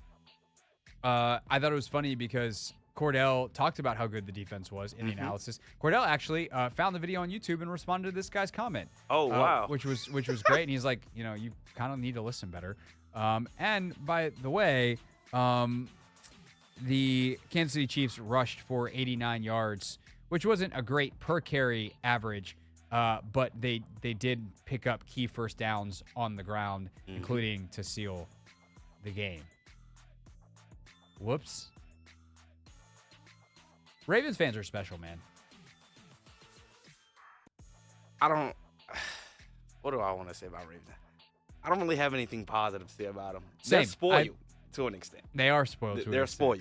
spoiled. So there's that. All right, that is Never Read the Comments here on The Hoffman Show. Leave yours at the Team 980, at Craig Hoffman. Make sure you're subscribed on both places on YouTube. Sometimes, by the way, breaking news, we go live on YouTube when we are not on the radio, so make sure you're subscribed to get that alert. For instance, if the Commanders hire a head coach at a time that is not between 4 and 7 in the afternoon. When we get back, Stacey Roast joins us from Seattle. Talk about the coaching search and this coaching cycle from their side of things. Stacey next on The Hoffman Show.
Final hour of the Hoffman Show here on the Team 980. Really final 45 minutes.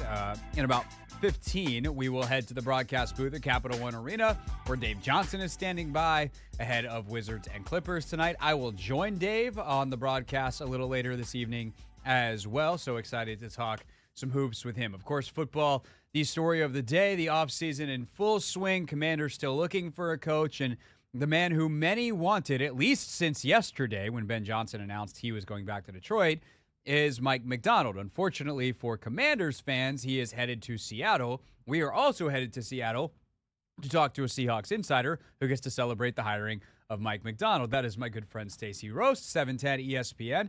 Stacey, how are you? What kind of day was it for you and your show up there compared to what the doom and gloom that we're experiencing here? Oh no! I mean, you guys have lots of good stuff to look forward to, right? Number 2 pick, but yeah. Apparently, really nothing a head coach wants. Yeah, right. Well, okay, so we were completely convinced, as I'm sure many people were in Washington, that it was going to be like Ben Johnson, maybe Quinn, or someone to the Commanders. And I think that the hope was Seattle would have its pick with Macdonald. Maybe if they wanted to look at Kafka, which I don't know how many people here were excited about that, understandably, given the offensive numbers. But people loved Mike Macdonald here. Like, they were so sold on the idea. And you have to consider we're in a division where you look at the NFC West coaches and you see Sean McVay and Kyle Shanahan, and you go, where's our version of that? So I feel like Seattle is pretty convinced they found their version, the defensive version. But finally, you've got someone who is really, really innovative. He'll have his own obstacles as a 36-year-old, but people here are so excited. Yeah, I bet. I would be he was the guy that I wanted once Johnson pulled his name out. I'm curious yesterday, because a lot of people obviously were connecting the dots of Washington, Johnson, and I feel like it just became this echo chamber that enough people were saying, well, I don't really know anything, but I think it's Johnson and Washington, that people just assumed that it really was going to happen, even though everyone was just talking to each other with no information. But when Johnson pulls out of both Seattle and D.C., did you guys think that there was the chance that Macdonald was going to go here and all of a sudden big gulp, crap, the guy that was supposed to take the Washington job isn't, and now we are screwed? In other words, did you guys see, how did you see the Seahawks job versus the Commanders job? I think that the assumption has been from the jump that Seattle would want a defensive guy. So with Ben Johnson, pulling his name, I think there were some people here that were hoping that it would be him and he could come here. But people were pretty set on, hey, is it going to be Quinn? Is it going to be Macdonald? And I don't know how many people here assumed Washington would want a defensive guy. So I think the idea that Washington fans were really looking at Macdonald was kind of lost on a lot of Seahawks fans, right? They're all assuming, well, God, Washington's going to have their quarterback at number 2. They're just going to want an offensive guy because that's where so much of the league goes. That I really think the idea here was that while the idea of going, for a 36-year-old rookie head coach felt like a long shot and that it was so different, the idea would always be that defensive coaches would be less desired and maybe there would be more options for Seattle. So I really do think Seahawks fans maybe weren't panicking as much when Johnson pulled out and weren't also aware of how far things might have been getting with Macdonald in Washington. Stacey Roast, Seahawks insider and host up at 710 ESPN in Seattle, with us here on the Hoffman Show. As far as Macdonald goes there's the weird press conference when Pete is dismissed. I don't know what the right word is even up there, fired. Where it's fired, dismissed, reassigned, senior advisor, whatever that is supposed to mean. Do you actually think Pete will be around and can be a help to Macdonald, or is Pete being a good soldier until he's going to be like, all right, whatever's money left on my contract, make sure that gets in my bank account. See y'all later. Yeah, I mean, I don't know about for a money point of view, but I think it's being a good soldier until you can find a coaching opportunity. I think that Pete Carroll is someone who did not want to stop coaching and does not want to stop coaching. And I think that he has so many ties to this area. And there are, he knows these players, he knows their families, he knows this organization and does have a loyalty to them. And so I think it was very much like how do we move on from and fire this person who brought this team its only Super Bowl respectfully. But I don't think that neither the team nor Pete expects this to be a long-lasting partnership in terms of this advisory role. People were wondering here whether or not Pete would take that Chargers job. Everyone thought it would go to Harbaugh. But I know that Vrabel and Pete Carroll kind of had their names as long shots. I would fully anticipate that obviously not this cycle, but that Pete eventually tries to look for some coaching opportunities elsewhere because he is just nonstop go all the time. And I don't see this advisory role being something, even with a younger coach, that he's super comfortable with. Yeah, that makes a lot of sense. I also think Pete is about to make a lot of money as a consultant over the next 12 months. That too. I don't think people realize, like, unless you know old coaches or players, like, a lot of these guys make a ton of money consulting, and certainly Pete's going to pop up at random training camps or whatever over the next practices over the next 12 months, and then we'll see if he's in the hiring cycle next year. Obviously, Dan Quinn is a known commodity up there. Why do you think the Seahawks decided to go Macdonald over Quinn? You know, I fully expected them to go Quinn initially, but I don't know that the Cowboys' lasting impression was a reason per se that the Seahawks didn't. The Seahawks know Dan Quinn. They respect Dan Quinn. There's a good, healthy relationship there. I think that turned off fans more than it did actual people with the organization. But I think that we haven't seen a lot of John Schneider's solo decision-making. He has so often been tied to Pete Carroll having a ton of power within the organization, that we're so used to thinking of the Seahawks as a team that goes with familiarity and a team that goes, with some old school stuff. Well, wait a minute, that's Pete Carroll. John Schneider isn't afraid to take some swings. And so I think that the longer they went not hiring Dan Quinn, the more people were wondering, wait a minute, are we going to see the version of John Schneider that traded for Jimmy Graham back in 2015 or that was willing to take a swing on Jamal Adams? Is there a bold version of a GM here that we just haven't seen? And might that bold GM be willing to take a shot with someone that no Seahawks fans would assume, would typically happen in a Pete Carroll type regime, which does go with people that you know? And so I think it sounds stupid to say, but it's not if Pete Carroll was still making the decision, but the way that we're all used to thinking under a Pete Carroll team, Dan Quinn was perfect, made perfect sense. Right. We all assumed it would happen. But it kind of took us all a minute to realize that's not the decision maker in the culture anymore. So we're still figuring out what Seahawks decision makers want and look like. So this is kind of a fun twist for us. Yeah, definitely. Stacey Rose, Seahawks insider and host at 710 ESPN. Up in Seattle is with us. So I guess the multi-million-dollar question now from the Washington side of it, as we hear you say that about Quinn, is if the Commanders wind up hiring Quinn, how excited should fans be if they know Quinn in Seattle and they chose Macdonald anyway? Right. It's a really good question. I will tell, Commanders fans without, being blunt, there were Seahawks fans that were really hoping the Seahawks would not go with Quinn. However, for what it's worth, a couple of my colleagues, and all of whom are former players, really love Dan Quinn. They would have been absolutely fine with it, and they are really impressed with Quinn as a head coach and what he's able to do. We had Lofa Tatupu, who we had on with us, and, I said, hey, I love Mike Macdonald. Who do you like? And he preferred someone like Vrabel or Quinn. And so if you're a Commanders fan, you could look at it like this. The biggest obstacle ahead for Macdonald will be, how do you build up a coaching network and bring in your coaches when you're a first-year head coach and you don't have those relationships? Your coaches are going to be guys who were assistants, maybe pass game coordinators or quality control guys. When you're someone like Dan Quinn, that Rolodex is gigantic. And so there are a lot of resources that he can pull from. There is a lot of knowledge he has. And I know it's not the young, sexy pick, but he was so well respected here. And I think that Seahawks fans got distracted, as did I, by the shiny new object, and we're all very excited about it. I do think that there's still a lot to love about Dan Quinn. I agree. I do a podcast twice a week with a guy who played for him in Atlanta. You can't find a guy who's played for him that has a bad thing to say. And that's not always the best judge, but it's better than a bunch of people being like, yeah, actually that guy sucks and gives us no chance to win. So now we wait with bated breath. Stacey, always appreciate your insight. Thank you so much for joining us on some short notice here, and especially after you did a full day of radio up there. Always appreciate you. And are you be in Vegas next week for Super Bowl?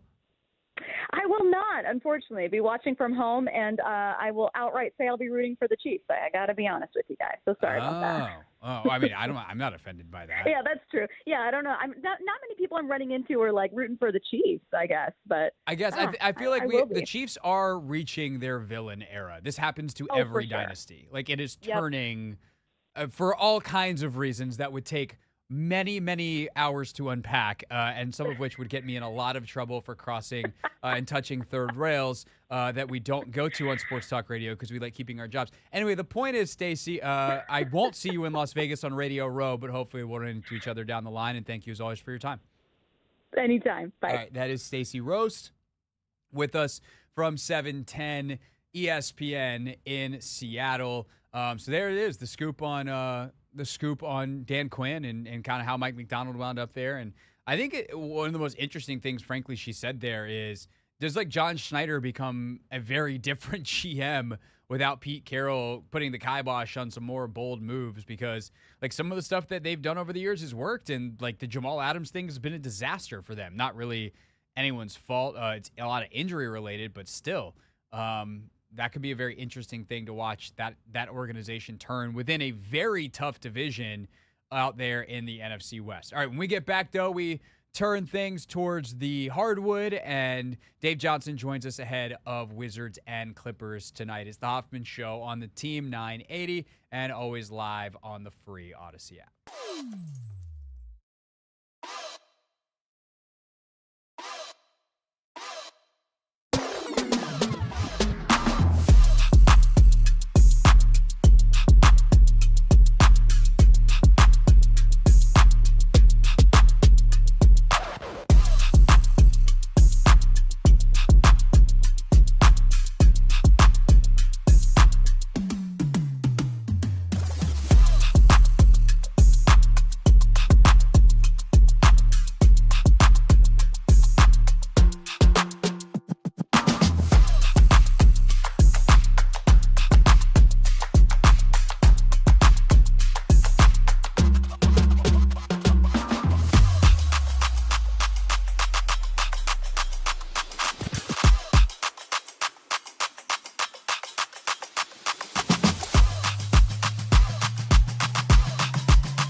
was a good time. Sometimes I feel like Anthony, I get in a rut. Not necessarily a rut, but I just kind of get in the rhythm of the show.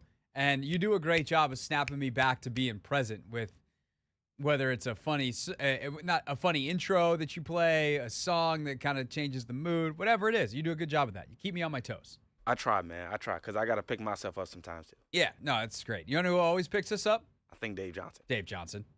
Time to get the radio party started. Blocked by Malone, Koulibaly. Oh, boy, did he stuff him. Left wing pull, it's there. Oh, that's a pool party. Near the basket, slam right there. And there, they're stealing the slam. You better go off. Intercepted by Kispert. Kispert now, foul line. Oh, slam. Ooh, that'll jar your preserves. It's time for Dave Johnson on a Wizards game day. Kuzma for three. Oh, it's there. It's there. Big shot. On the Hoffman Show. You better go on.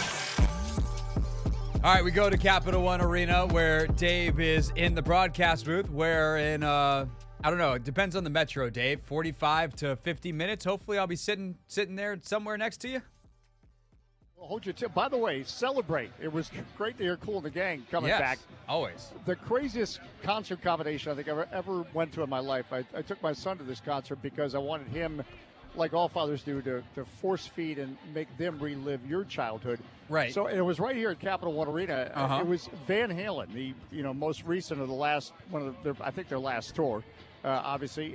But the opening act was Kool and the Gang. And again, that is a whale of a combination. That's an interesting combination, and even Kool and the Gang were making jokes about it because the fans were loving it, but they were like, well, but we're here to kind of run with the devil or all that Van Halen stuff, and we were just all waiting for them to sing Celebrate. But talk about throwing an interesting combination together. And it was a fun night. It just was typically, you don't see those groups grouped together. I do wonder, what's that conversation like between the manager of Kool and the Gang and the manager of Van Halen? Right. Van Halen calls and he's like, Van Halen's manager calls and is like, so you're Kool and the Gang, right? You guys want to come on tour? Well, and that's the other thing is, Van Halen was the lead act, Kool and the Gang the opening act, but Kool and the Gang had a lot of hits, so they, in theory, could have been their own headline act. Oh, for sure. And again, it's just usually when you have, as people know, as I state the obvious here, which I'm very good at on your show, by the way, stating the obvious. How do you think I feel 3 hours a day? Right. Usually you have similar music genres, if I can use the word genre, together, and or maybe they give an upcoming band, a break as the opening act. Kool and the Gang was not upcoming. No. In whenever this concert was, 2013 or whatever. It's a famous story about, I don't know if it's famous, but I'll make it famous by just retelling it. The famous band Kiss with Gene Simmons. They were known, they had AC/DC as an opening act when nobody knew who AC/DC was. They had Van Halen with an opening act. So usually an act like Kiss or Van Halen would like to give profile to an act that's not as known as well, but is, Anthony just played Celebrate. We all know Kool and the Gang. I don't think you can pass your citizenship in this country unless you can identify Kool and the Gang is the artist that gives us Celebrate, because we're 40 years on, we're still playing it. I do feel like everyone knows that song. I do feel like the number of people who know that it's Kool and the Gang is probably shrinking. That hurts my soul, Dave, as someone who in his teens was a wedding DJ and played that song literally every weekend. But we don't need to go down that rabbit hole right now. Clearly, the most important question that I have for you, Dave, is I'm going to be joining you guys tonight. Going to come say hello. And you said last week you would grab one of the Denny Advia hats for me. Do we have the hat? No, we don't. And I've got to work on that. Okay. And I will. And I didn't. It's okay. There are more games to come. I was just curious. Right. And make sure my hair is all in order. Tonight, oddly enough, is another Denny Advia. I shouldn't say oddly enough. It's another Denny Advia giveaway. It is Jewish Heritage Night here, and they're having it. I'm looking at it right now. It's the Denny Advia Lifestyle bobblehead. So, which I'm about to tweet out, so you can see that. So you can grab one of those, but we definitely have a hat for you. The Denny Advia designed hat. Okay, because I heard that was great. I'm excited for it. Grab a bobblehead. Oh, Anthony actually came over to my house earlier this week and got to see my home studio in person. Anthony, you did recommend maybe putting some bobbleheads somewhere. Maybe Denny can be the first one in the collection. Yes. Oh, yes. Are you talking to me, Anthony? I was talking to Anthony, and he's just Anthony. I feel like sometimes forgets that we are an audio medium because we do the YouTube stream, and he'll look at me and nod along, and I'm like, Anthony, we're a radio show. I did know Craig was talking to me, but yes, I was looking right at you. I thought you were talking to Dave. For a moment, I thought I had a small stroke or something. Everything went quiet, which is always a nervous part in radio. Yes, no, silence is it. For those of us that have been in it long enough, silence is terrifying. Oh yeah. All right, Anthony, you forfeited your chance to talk. Back to you, Dave. So the Clippers are in town tonight. We've seen obviously this team playing much better under Brian Keefe. These couple of games, different caliber of opponent tonight. We had Tyus on the show yesterday. He talked about how the accountability has been there, and it's just kind of created a different level of competitiveness. What have you seen from your chair, and obviously not just broadcasting the games, but going to practice and talking to folks about what the difference Brian Keefe has made so far? Well, I think it also shows that the reasoning was a new voice, and because nothing is against, Wes Unseld Jr. They suddenly have not come up with new plays or they're still running their same principles. So it's not about that, and it's why it happens in sports. And unfortunately, for Wes Unseld Jr. and unfortunately for the Wizards, they decided they had to go through a new voice situation, and we see it time and time again in a lot of sports where it does work. I mean, you look at the reason why that the Wizards beat Detroit and San Antonio. It's not just about the level of opponent, because they also lost to both those teams, but they dominated on the boards, or they controlled the boards. You had 16 offensive rebounds Saturday against Detroit, 14 offensive rebounds Monday against San Antonio. That's not some genius coaching scheme. It's just that, okay, as Greg Popovich said about the Wizards, why they won Monday night, they played harder than his Spurs, and that's a pretty big compliment, because not often his Spurs team gets outworked. So that's full credit to Brian Keefe. Is charged with taking over a room that's quite frankly wounded, because nobody in that room, wanted to see Wes Unseld Jr. removed from the head coaching position. So it's provided, an intensity. It's all the things they talked about last week, and I'm not just spewing the company line. I'm just saying that, that's the difference. We established at the start of this season that this was not the year to contend for the playoffs. It was not going to be a playoff team. But, can it be more than 9 wins, or could it be more than 9 wins? Well, yeah, if they would have, rebounded better, quite simply. And as we've talked about ad nauseum on this show, if you're going to get beaten on the boards, then you better win. There's got to be some other category you have to be, exceptional in, and that would be 3-point always comes to mind. And the Wizards just never seem to get that combination. When they did get a signature win, if you want to call it that, over the Pacers, if you remember back in December, that was actually the first game where they had out-rebounded an opponent. So what the charge is that this team has to try to play at this level, because that will then help the development process further. And, to also, unfortunately for Wes Unseld Jr., he really didn't have time with a player like Marvin Bagley Jr., and he's made a tremendous difference. And that's nothing against Mike Muscala, but we just did not have a backup center or forward, whatever you want to position you want to throw at him, that can compete and provide you second chance opportunities and rebounds like Marvin Bagley III can and has. Yeah, no doubt. Bagley's been enormous. And but as you said, that new voice, clearly it was time. Tyus talked about that yesterday, and I do think it's going to be interesting too to see the tweaks in the rotations. And as you mentioned, there's not really anything new yet, but as Will said in that press conference, the season of discovery is upon us. So we'll see if they change anything up, try some new things starting tonight against the Clippers. Pre-game coming up just over 15 minutes from now. Broadcast time, 6:45, and then the tip-off is at 7. I'll be over there in a little bit. Dave, can't wait to see you. Thanks as always for your time here on the show. And, yeah, as I said, I'll see you in a few minutes. Sounds good. All right. Good stuff. We'll celebrate. Yes, indeed. We shall celebrate. Dave Johnson, everybody, with us from Capital One Arena. When we get back, we will wrap up the show with real things real people said into real microphones, and then I'm going to go to Capital One Arena.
It's the Hoffman Show. We're on the Team 980. We're always live as well on the free Odyssey app. Another good show today, Anthony. We did it again. Oh, you're doing math right now. Sorry to interrupt. Nah, we did do it again. But, yeah, the math on this thing isn't mathing. Oh. Actually, never mind. It is mathing. I trust the automation more than I trust your math skills. Yeah. All due respect to your math skills. You know, math was my favorite subject in high school and college. In college, too? Yes. You know that I did well enough in math in high school that I didn't have to take any in college? I'm proud of you. Yeah, it just explains why I'm terrible at it now, because I haven't done it since high school. And Anthony, I'm old. You're not old, man. Old enough. Old enough that I forgot how to do math. Yeah. So there's that. Yeah, I did pretty well. I took AP Stats. Bless you, by the way. AP Stats. I took AP Cal. I remember getting a call from my buddy Sean. Because I remember we walked out of the AP Cal exam going, that's the hardest thing I've ever done in my life. Like, that's the hardest test I've ever taken. I failed. I bombed. The only hope was that everyone else did too, because it's graded on a curve. And a couple weeks later, we get the results, and he calls me, and he's like, dude, what did you get? I was like, I got a 4. He's like, I got a 5. And we just kind of like, we were on the phone, but it felt like, in like a sitcom when people like hold hands and jump in a circle celebrating. That's what it felt like we were doing, even though we were on the phone talking about our AP scores. So I did that. I had the 2 APs, and I never had to take math again. I'm jealous. How was math at Syracuse? Wasn't very fun? No, I just wanted to take calc because I wanted to see what the hype was all about. Everybody always talks about how hard it was. Yeah, it was hard. I don't remember a damn thing. And I never got the chance to take it. I took like trig and like all the other stuff, pre-calc. I took that kind of stuff. Never got to calc though. Yeah, I don't remember much about calculus at all. Like, I could solve a basic equation today. Yeah. An AX plus B equals C type of deal. I could figure out X. Okay. But I don't remember a lot. I don't remember any of like sine and cosine, and I remember that stuff exists. Tangents and yeah. I remember I played a lot of baseball on the TI-87. Yep. TI-84. I think I had an 84 and an 87. Maybe there's an 89 somewhere in there too. There's an 89? I think so. Oh, good gracious. I wonder what number they're up to now. I'm going to find out today. All right, we should Google that. Yeah, I'm gonna ask my kids at prep. Yeah. Yeah. So yeah, I was smart in high school. Still smart now. Just give myself some credit. I just don't think I do as well. But the thing is, like, the life cycle of your intelligence is eventually you're gonna have to pull that stuff back out if you have kids. Yep. And it will be, Man. you wind up being your dad, and you're like, I don't know, son. I haven't done this in 40 years. Yeah. You're like, son of a gun. Yeah. So, luckily, that's not anything I have to deal with anytime soon. There are no announcements to make. No, nothing. You sure? Yeah, I'm sure. I'm sure. So we'll deal with that, hopefully like 20 years, maybe not quite 20. Maybe kid number 2. I'd be dealing with that 20 years from now in high school math. But, I got some time. You got some time. I got some time. Tomorrow on the show, we have a blank rundown, don't we? Yes, we do. Feels like a good day for the Commanders to hire a coach. I hope that day comes. We need some help. If not, people are going to be getting desperate. The takes are going to get hotter. I'm not going to budge on my takes because nothing will have changed, presumably. If there is no coach, we will check in at the Senior Bowl. Yep. See what we can find out about what's happening down there. I keep looking up at the TV and seeing stuff happening. So we'll do that. There's no NFL tiers. We got to figure out something else new to do on Thursdays. So we're open to ideas. Tweet me at Craig Hoffman. Email me. Go to hoffmanshow.com and use that link. Other than that, if you missed any part of the show, Stacey Roast was awesome at 6. Dear Orlando Ledbetter, high energy at 5 o'clock. My guy was excited to be on the radio with us here in D.C. talking about what it was like covering Dan Quinn down in Atlanta. So if he winds up being the guy, we have a little bit more info on him. So that was 5 o'clock, and we really had a great hour. That's 2 straight days. I don't do this often, but I think it's important to quality control the show. So occasionally I do go back and listen, Anthony, to segments. And I just decided this morning when I was running, I was like, I'm going to put on the show from yesterday. So one of the podcast listens we have of the hundreds and possibly thousands of podcast listens that we have on the full show yesterday is from me. And the calls were so good yesterday. That was a great hour of radio. And I think we had another great one today. Mm-hmm. So go check out the podcast. Search Hoffman Show in your favorite podcast app. Any other housekeeping that needs to be taken care of, Anthony? Friday. I was going to say, there actually is a correct answer. Because we got John Allen. Yeah, we do. And I don't know if I'm supposed to say this on the air, but there's only like 50 tickets left. It is very close to a sellout. So if you would like to come to 106.7 The Fan versus the Team 980 Live, you should get your tickets now. It's this Friday in Bethesda. I believe doors are at 6:30. So it's at the Bethesda Theater. All your favorite radio shows together for one night, off air, on stage, and uncensored. And as Ant just said, Commanders defensive tackle Jonathan Allen will be with us. So tickets are on sale now, BethesdaTheater.com. It's presented by Main Street Bank. Cheer local, bank local. Put their team in your office. Visit mstreetbank.com for more information. Again, mstreetbank.com for Main Street Bank, and for the tickets, BethesdaTheater.com. It is time for Real Things. Real things. We're not gonna be sucked this year. Real people. 5 and 11, not very good. Said into real microphones. You know, the culture is actually damn good. All right, let's see what we got in the old Real Things, Real People Said into Real Microphones folder for today. We got George Kittle. Tuesday is always a fun day for Real Things because we get all the sound from the weekend. And George Kittle, in the middle of the game on Sunday, had an idea. Couldn't wait to execute it. Ultimately did. Respect to the internet culture on this one. You say something good up there? I said they had us in the first half, not gonna lie. They had us in the first half, not gonna lie.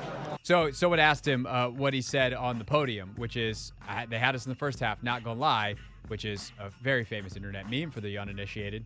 But, and here we are now. And I called that in the second quarter. I said, I can't wait at the end of the game. I'm gonna be able to say this to the entire world. Called it. And then we did it. I can't wait at the end of the game. I'm gonna say, hey, they had us in the first half, not gonna lie. I can't wait till after the game and I get to say, you know what, they had us in the first half. Keep singing it, have fun, encourage you guys, right? You're the guy. Speak that into existence. And did you catch it live when he said it on the broadcast? Because I definitely did. I didn't catch it because once that game ended, I was basically just ready for, what did I do after the game? I don't know. I think I might have watched like Netflix or something. I turned the game off. By the I way, didn't continue watching it. I forgot to ask. Monday. Was that yesterday? Today Tuesday? No, today's Wednesday. Yeah, today's Wednesday. Monday, after you came to the fitness class with us, what time did you go to bed on Monday? Oh, I went to sleep. So I was in bed actually at 10. I want to say 10:15. I was in, and I'm never ever in bed that early. And I probably want to say I fell asleep probably around 11. And I woke up super early. I was up at like 6:30. I was like, yo. So I was laying in bed for like 2 hours. Is that going to be your new schedule? No. But I do want to get back to working out in the morning. So and that should become your new schedule. Yeah, because it's not like you got to be in the gym at 6:30. Like, you kind of let your body wake up naturally. Yeah. Probably 6:30, 7 o'clock is when your body clock's going to adjust into. You eat something. Very critical step that Anthony missed before Monday's workout. Yeah. And then you go get a good lift in or a good run in. Yeah. Whatever it is that you want to do. A good hit session in. So the next time you come, you don't die. Yeah. I'll consider it. Okay. I will be making changes, though, to my I just feel like consistency is really important, and a routine is very helpful. Yes. A routine is very helpful. And the thing I like about the morning workout is you get it done and stuff doesn't get in your way. Mm-hmm. Like with this schedule, stuff happens. Like if I try to save my workout for midday and a guest wants to tape at noon, I'm screwed. And I've cost myself many workouts because all of a sudden I got to go tape something. And then I'm scrambling and I'm pissed because I missed my workout, or, people, you have something you want to do and you don't get to do it, whether it's a workout or a lunch date or whatever. It's not a good time. Yeah. So yeah, morning, my time. Mm-hmm. Protected, safe. All right, speaking of running, it's time for me to run down to Capital One Arena Wizards, Clippers next. I'll see y'all on the broadcast with Dave and Glenn.